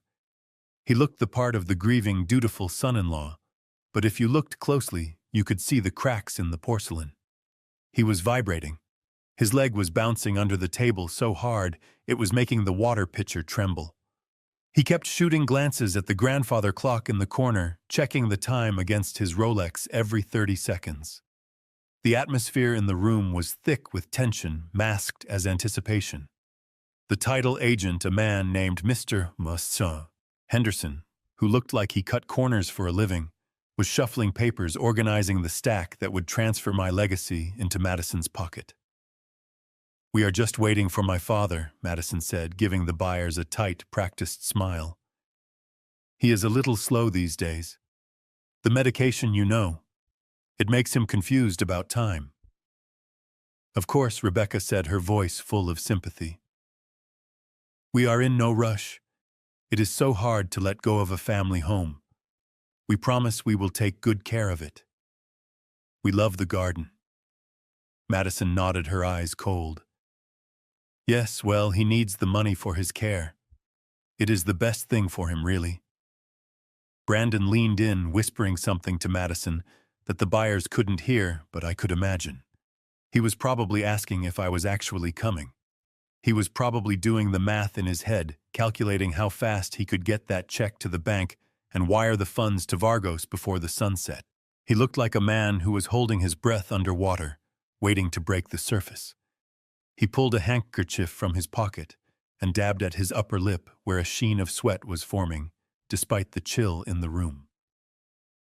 "We are almost there, babe," he whispered, loud enough for the microphone in the room to pick up.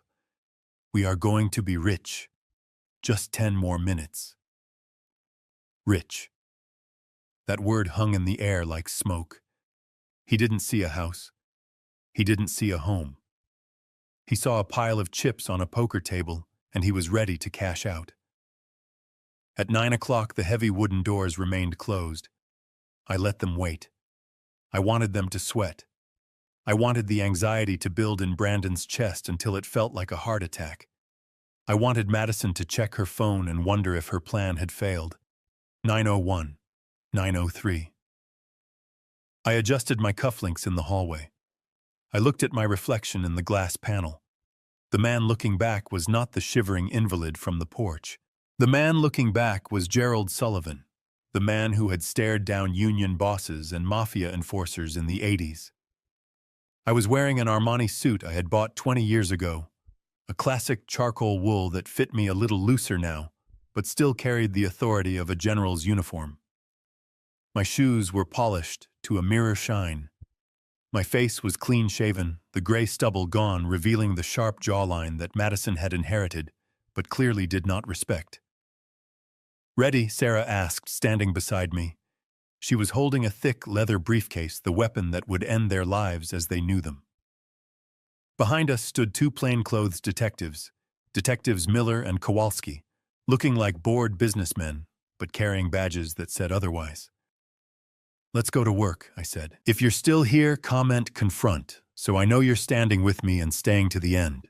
And if this were you face to face with the people who betrayed you, would you stay silent?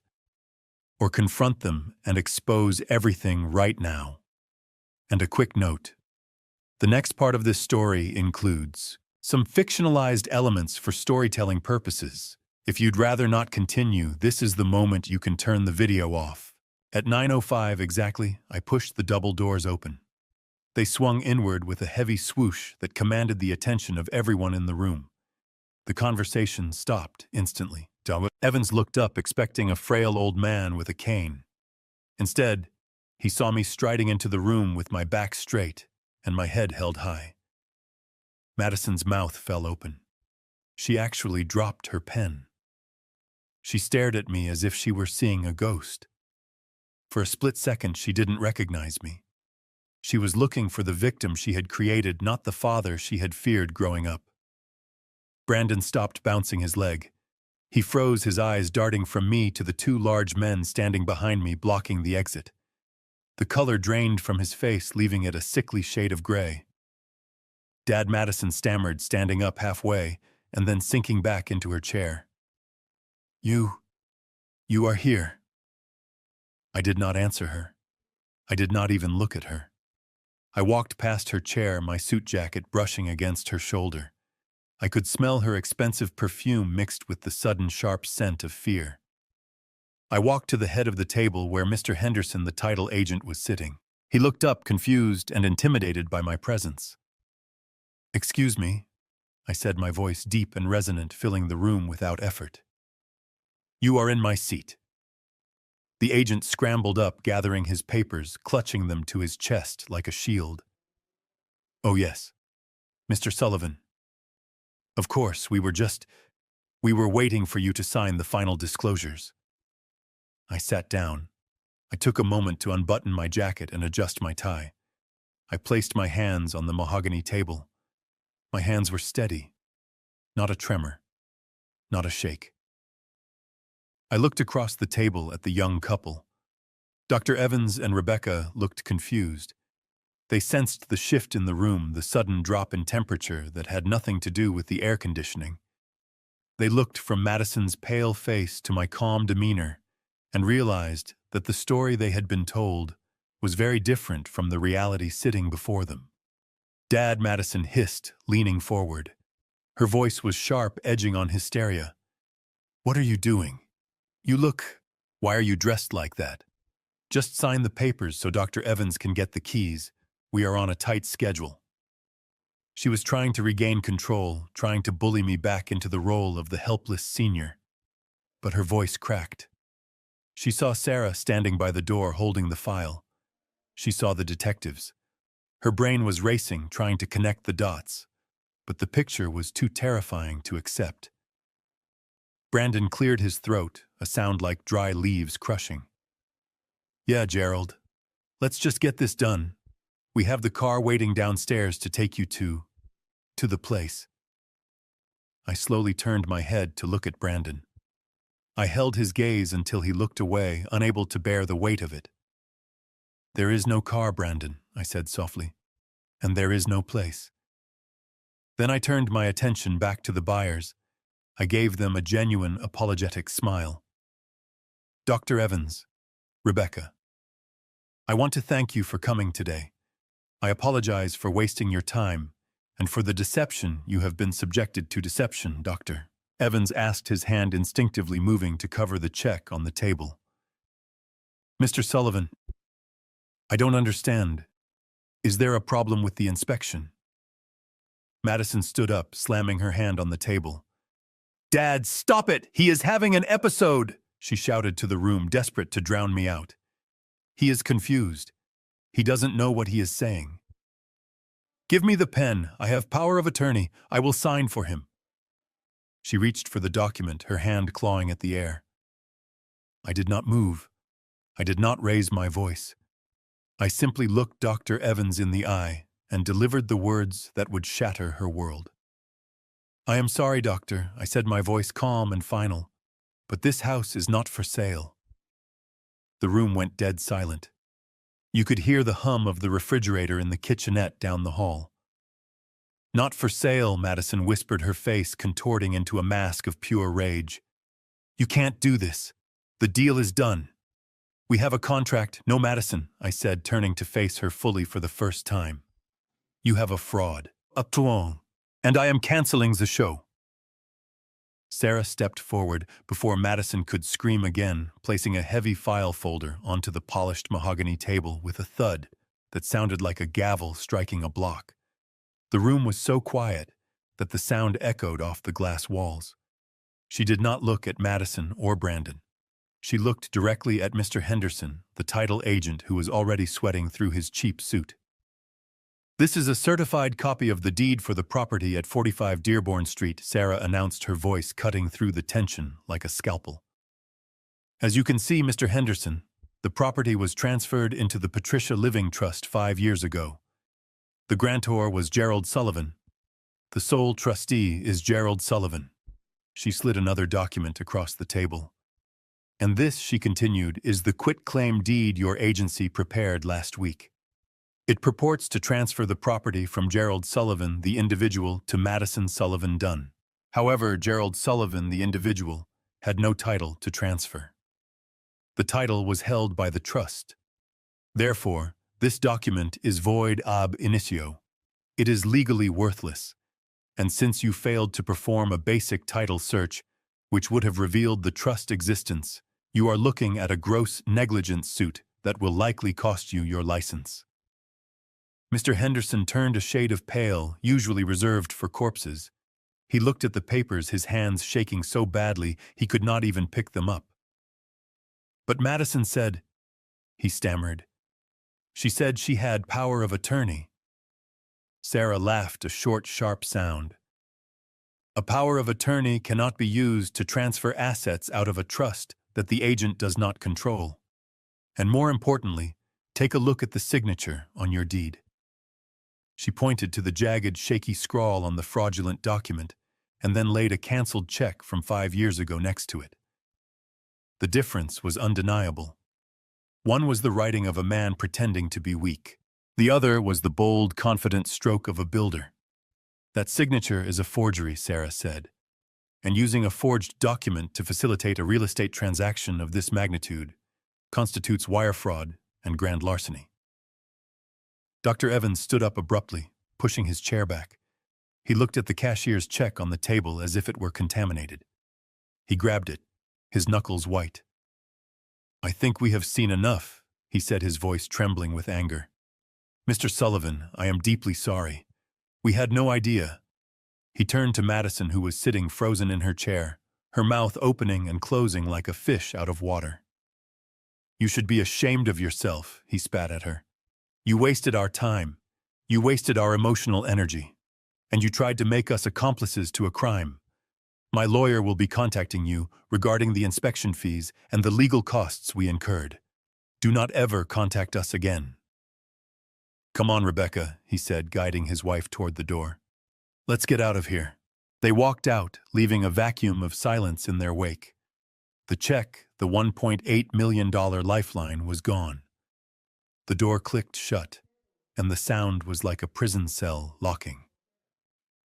Madison stared at the empty space where the money had been. The reality crashed down on her all at once. The Paris apartment, the escape plan, the new life. It all evaporated in seconds. She turned to me, her face twisting into a mask of pure, unadulterated panic. "You are crazy!" she screamed, jumping up from her chair. Her composure was gone, replaced by the feral desperation of a trapped animal. "You are insane! Do you know what you just did? You just killed us!" She pointed a shaking finger at Brandon, who had slumped down in his chair, his eyes wide and unseeing. "He needs that money," she shrieked. "He owes people, Dad, bad people. If he does not pay them by Monday, they are going to kill him. Do you understand? You just signed his death warrant." I sat there unmoved by her hysterics. I adjusted the cuff of my shirt, watching her unravel. "I know," I said calmly. She froze. You know I know about the crypto, Madison," I said. "I know about the gambling. I know about the $500,000 he borrowed from Vargos and the Apex Asset Recovery Group." Brandon let out a whimper. It was a pathetic sound. He looked at me, terror flooding his eyes. How do you know Vargos?" I reached into my briefcase. I did not hurry. I let them wait. I let the fear marinate. I pulled out the thick file folder I had secured yesterday. I opened it and extracted the promissory note, the one with the aggressive interest rates and the violent clauses. I slid it down the long table. It stopped right in front of Brandon. "Is this the debt you are worried about?" I asked. Brandon looked down at the paper. He recognized it instantly. "Yes," he whispered, tears starting to stream down his face. "They are going to break my legs, Gerald. They are going to kill me." "No, they are not," I said, leaning back in my chair. "Because you do not owe Vargos anymore." I tapped the paper with my index finger. "I bought the note," I said simply. The room went silent again. Madison looked from the paper to me, her brain struggling to process the shift in power. What do you mean you bought it?" she asked, her voice barely a whisper. "I mean I am the holder of the debt," I explained. "I paid Vargos off this morning. He was quite happy to take 70 cents on the dollar for a bad loan. He assigned all rights of collection to the Patricia Living Trust." I looked Brandon dead in the eye. You do not owe the loan shark anymore, Brandon. You owe me. You owe me $500,000 plus interest and penalties. And unlike Vargos, who might just break your legs, I have lawyers who will strip you of every asset you will ever own for the rest of your life. I paused, letting the weight of that sink in. And since the terms of this note state that the full amount is due immediately upon demand, I am demanding it. Pay me. Now. Brandon looked like he was going to vomit. He shook his head slowly. I don't have it, Gerald. You know I don't have it. That is why we were selling the house. I know, I said, cold and unyielding. Which brings me to you, Madison.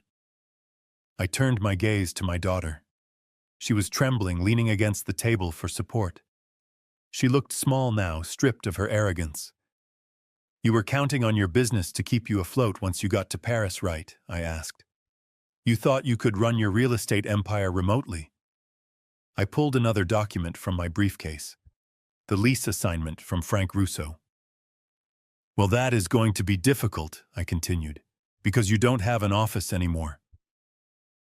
I tossed the lease agreement onto the table next to the debt note. I bought the building, I said. Or at least I bought your lease and your arrears. I am your new landlord, Madison, and you are 6 months behind on rent. She shook her head, tears finally spilling over. No. Dad, please. I exercised my right as the property owner this morning, I said, ignoring her tears. I changed the locks on your office an hour ago. Your computers, your files, your client lists, they are all locked inside. And they will stay there until you pay every cent of the back rent you owe, which we both know you cannot do. I stood up slowly, towering over them. So let's recap, I said, my voice booming in the quiet room. You have no house, you have no buyer, you have no office, you have no career, and you owe me $500,000. Brandon let out a low moan and slid out of his chair, collapsing onto the floor. He didn't faint, he just gave up. He curled into a ball, burying his face in his hands, sobbing like a child. Madison stood there, staring at me with a look of absolute horror. She realized finally that the father she had underestimated, the old man she thought was weak, had just systematically dismantled her entire life in less than 10 minutes. Why, she whispered, why would you do this? We are your family. Family. I repeated the word, tasting bitter. Family does not lock their father out in the snow. Family does not steal their father's home. Family does not wish for their father to die in a warehouse so they can go to Paris. I buttoned my jacket. You wanted to put me in the trash, Madison, I said. You wanted to discard me like I was garbage. I looked down at her, at the ruin of the woman I had raised. But you forgot one thing about me. I started my life cleaning up construction sites. I started my life hauling debris. I leaned in close so she could see the fire in my eyes. I am a garbage man, Madison, and I have been cleaning up trash my whole life. I straightened up and looked toward the door where Detectives Miller and Kowalski were waiting. I gave them a curt nod. Officers, I said, pointing to my daughter and her husband. These are the individuals who forged my signature and committed wire fraud. You have the evidence. Take them away. Madison screamed as the detectives moved in handcuffs, gleaming in the harsh fluorescent light. But her screams sounded far away. I turned my back on them and walked toward the window, looking out at the city I had helped build. The storm was over.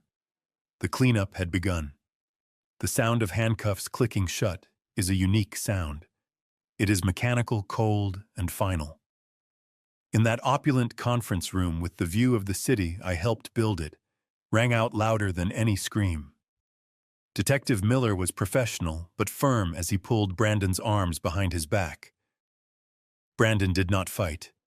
He was a puddle of a man, destroyed not by violence, but by the weight of his own consequences. He sobbed openly, his face pressed against the mahogany table where he had thought he would become a millionaire. Madison was a different story. When Detective Kowalski took hold of her arm, the shock wore off, and the denial set in. She began to thrash her heels, slipping on the plush carpet. "No," she shrieked, her voice cracking. "You cannot do this. This is a misunderstanding. My father will explain. Dad, tell them. Tell them I was just trying to help you." She looked at me, her eyes wide and pleading.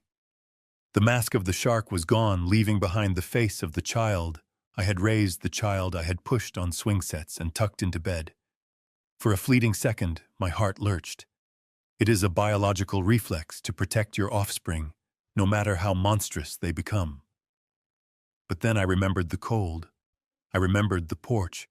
I remembered the trash bag hitting my chest, and the laughter I imagined them sharing while I walked in the snow. "Dad, please," she cried, tears ruining her perfect makeup. "I am your daughter. I am Madison. You cannot let them take me to jail." I walked over to where she stood. I looked her up and down, seeing not the little girl in pigtails, but the woman who had planned to abandon me in a state warehouse. "I am sorry, madam," I said, my voice devoid of any warmth. "But you must be mistaken." Madison froze, her mouth hanging open. "My daughter died 2 nights ago," I said, looking straight into her soul. "She died the moment she locked her sick father out in a blizzard to freeze. You are just the stranger who moved into her corpse to steal my money." I turned away. I did not watch them drag her out. I heard her wailing echoing down the hallway until the elevator doors dinged and swallowed the sound. I stood alone in the conference room with Sarah. The silence that followed was heavy, but it was not empty. It was the silence of a job finished. The silence of a site cleared of debris ready for new construction. The legal process that followed was swift and brutal. With the evidence I had gathered, the recording from the closet, the forged documents, the paper trail of the debts, it was an open and shut case. The district attorney did not offer a plea deal. He saw what I saw: a predatory couple preying on a vulnerable senior citizen. Brandon was sentenced to 5 years in a federal penitentiary for wire fraud and conspiracy. He cried when the gavel came down. I was there in the back row watching. I felt nothing. He had gambled with his life, and he had lost. Madison fared no better. She avoided significant jail time by turning state's evidence against some of her shady business associates, but the cost was her life as she knew it. The licensing board stripped her of her real estate license permanently. She was blacklisted from every financial institution in the state. Her reputation was incinerated. She went from being a high-flying broker to a pariah. As for the debt, I did not forgive it. I enforced it. I had my lawyers liquidate every asset Brandon and Madison had left. The Range Rover was repossessed. Her designer clothes were sold at auction. Their furniture, their electronics, everything went under the hammer. I stripped them down to the studs. When the dust settled and the accounts were balanced, I had recovered a significant sum. It was blood money, in a way extracted from the ruin of my own family. I could not spend it on myself. It felt tainted. So I did what Patricia would have wanted. I took every penny of the interest and penalties I collected from Brandon's debt, and I established the Patricia Sullivan Scholarship Fund. It provides full tuition for trade schools for young men and women who want to build things, who want to work with their hands and create value rather than stealing it. I turned Brandon's greed into a future for kids who actually deserved a chance. I also sold the house on Dearborn Street. I did not sell it to Dr. Evans. He found another place, and I wished him well. I put it on the open market and sold it to a nice family with 3 kids and a golden retriever. I walked through the empty rooms one last time before handing over the keys. I touched the fireplace I had built. I stood in the kitchen where I had read that hateful note. I thought I would feel sad. I thought I would mourn the loss of the home I had shared with my wife. But I realized that a house is just wood and brick. A home is where you have peace. And there was no peace for me there anymore. The memories had been poisoned. It was time to demolish the past and build something new. I moved to a condo on Lakeshore Drive. It is on the 35th floor with floor-to-ceiling windows that look out over the vast expanse of Lake Michigan. It has a doorman named James who greets me by name every morning. It has 24-hour security. No one can get to my door unless I buzz them in. It is a fortress of solitude and comfort. I sit here now on my balcony wrapped in a warm cashmere blanket. The wind off the lake is cold, but it cannot touch me. I have a steaming cup of Earl Grey tea in my hand, the kind Patricia used to drink. The steam rises curling into the gray sky. My phone is sitting on the small glass table next to me. It has been vibrating intermittently for the past hour. I glance at the screen. Incoming call. Cook County Detention Center. It rings and rings, then stops, then rings again. I look at the notification badge. 49 missed calls. 49 times Madison has tried to reach me from the public phone in the holding area, or perhaps from a halfway house phone now that she is out on probation and realizing that the world is a very cold place when you have no money and no father to bail you out.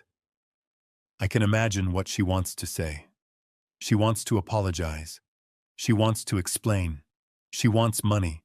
She wants to ask how I could do this to her. She wants to play the victim one last time. I reach out and pick up the phone. For a second, my thumb hovers over the answer button. It would be so easy to slide it across, to hear her voice, to let her back in just a little bit. But then I look at my hand, the hand that held the pen she tried to force me to sign with, the hand that wrote 2 words on her car window in the snow. Wrong move. I press the side button, silencing the ringer. I place the phone face down on the table. I do not block the number. That would be an act of emotion. That would show that I care. Ignoring it is an act of power. It tells her that she simply does not exist in my world anymore. She is a ghost haunting a frequency I no longer tune into. I take a sip of my tea. It is hot and sweet. The warmth spreads through my chest, chasing away the last lingering chill of that terrible night on the porch. I am 73 years old. I have cancer, but it is in remission. I have money in the bank. I have a view of the city I love, and for the first time in a long time, I have absolute silence.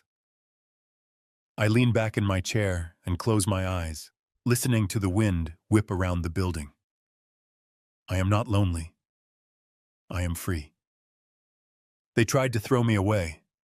They tried to tell me my place was in the trash. But they learned the hard way that you should never underestimate the man who built the foundation you are standing on. Because if he wants to, he can pull it out from under you and watch you fall. I smile to myself, a small private smile of victory. I cleaned up the mess. I balanced the books.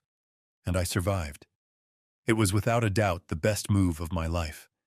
The seasons in Chicago change with a violence that rivals the city's politics. The brutal winter that had served as the backdrop for my betrayal finally broke, giving way to a wet, gray spring and then a sudden, humid summer. It has been 6 months since I sat in that conference room and dismantled my daughter's life. 6 months since I moved into the condo on Lakeshore Drive. People often ask me, usually in hushed tones over dinner or coffee, if I have regrets.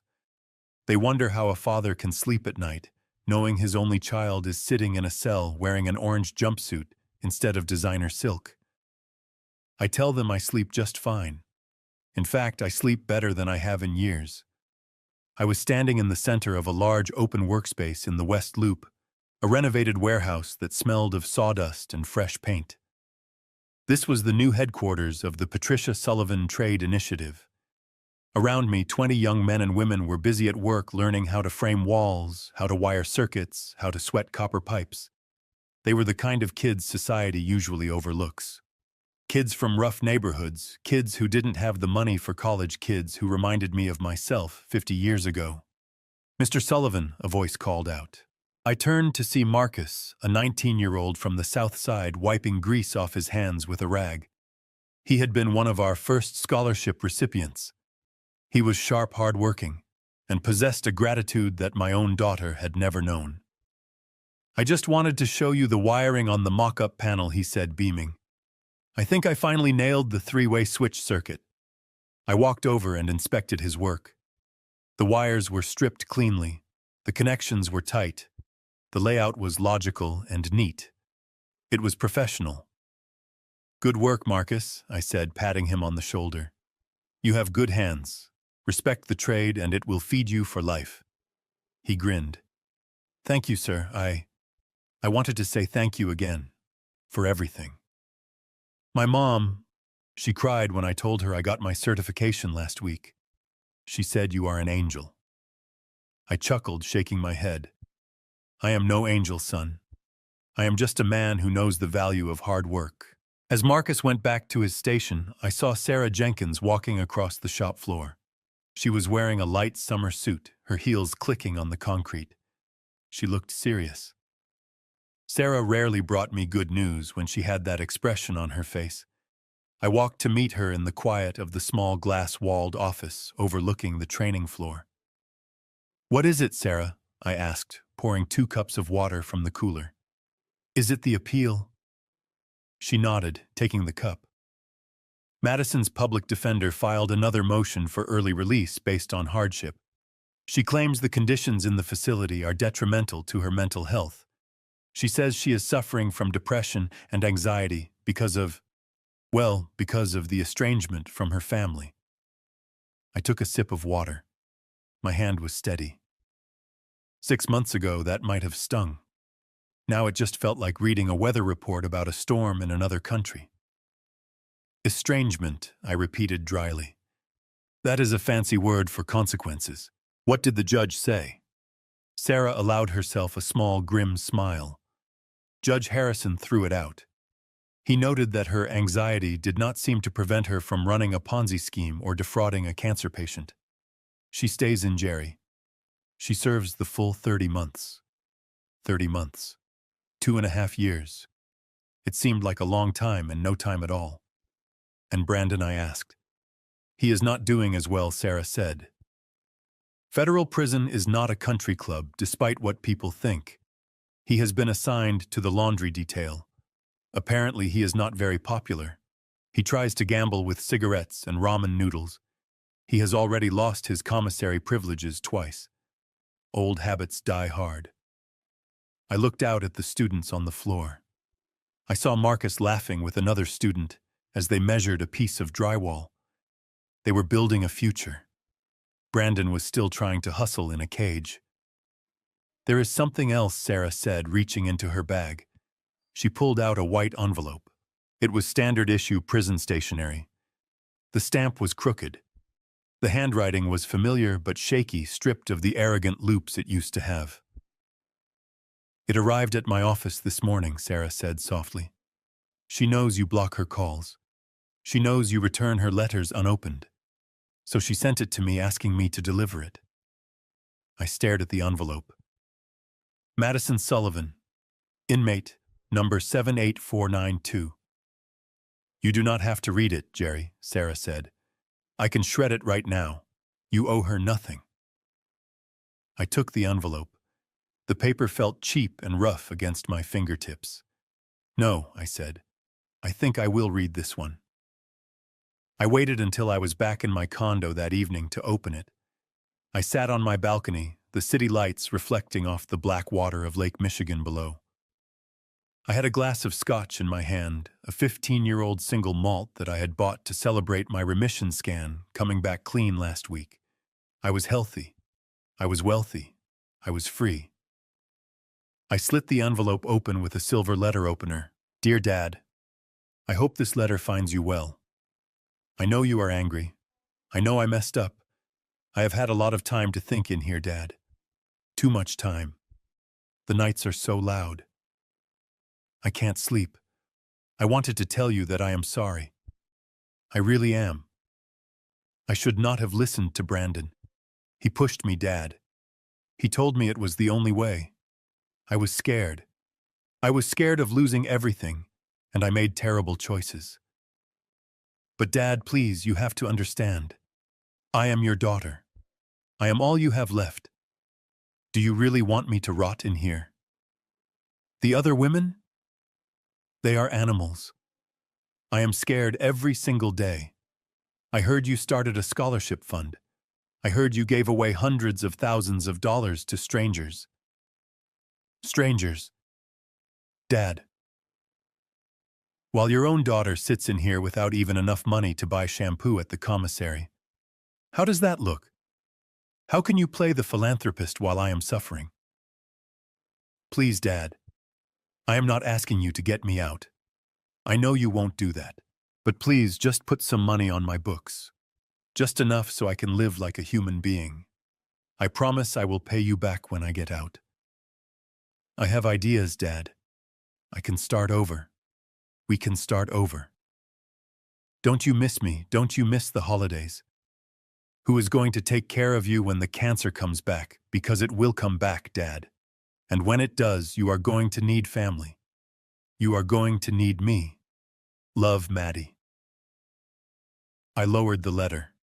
I looked at the handwriting, the frantic scrawl of a narcissist who still hadn't learned the most basic lesson of all. There was no remorse in those words. Not really. She blamed Brandon. She blamed the other inmates. She blamed me for spending my money on strangers. She even tried to weaponize my cancer against me, threatening me with the fear of dying alone. She didn't miss me. She missed my wallet.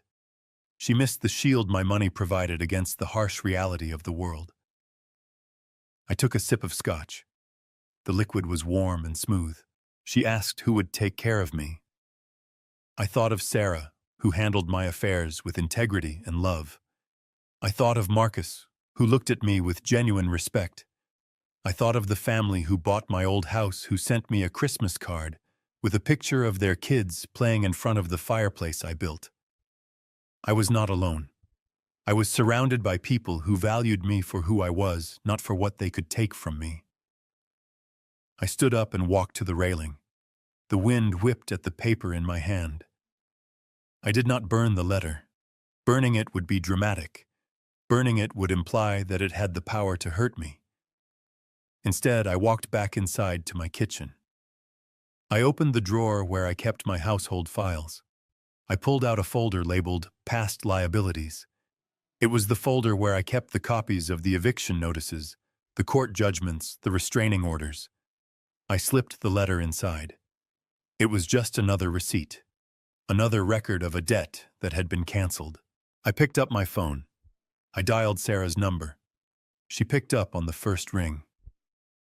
"Jerry, did you read it?" "I did," I said, my voice calm and light.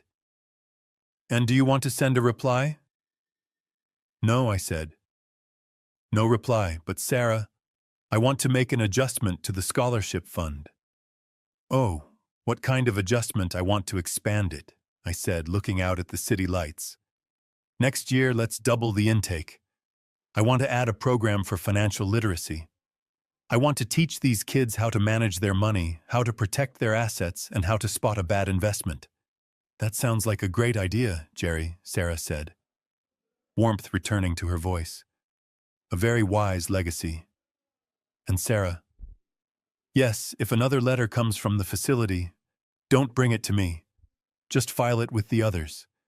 I have too much work to do to spend time reading fiction." I hung up the phone. I walked back out to the balcony.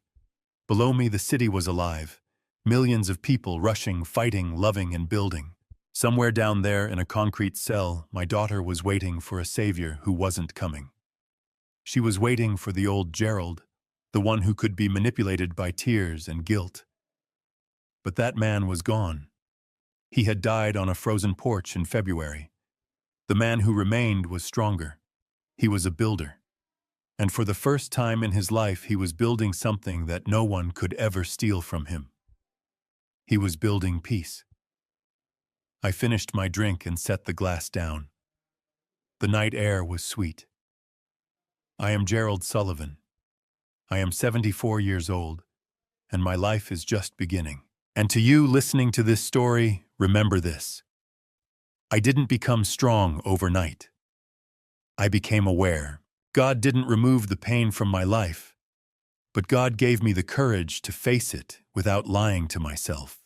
And when everything collapsed, God reminded me that truth still has power, even when family doesn't. This family story isn't meant to glorify anger. It's meant to expose silence. I stayed quiet too long. I ignored the warning signs because I wanted peace.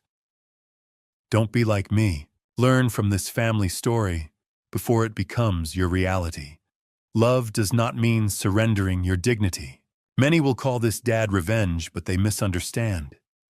This dad revenge wasn't about hurting anyone. It was about stopping the damage. If you ever find yourself trapped in a situation like this, dad revenge, remember protecting yourself is not cruelty, it's survival. I've had time to reflect. I pray with humility now, not pride. God doesn't ask us to suffer endlessly to prove loyalty. God asks us to walk in truth. This family story taught me that forgiveness can exist without reconciliation, and peace sometimes requires distance. If this dad revenge made you think, leave a comment and share what lesson you took from it.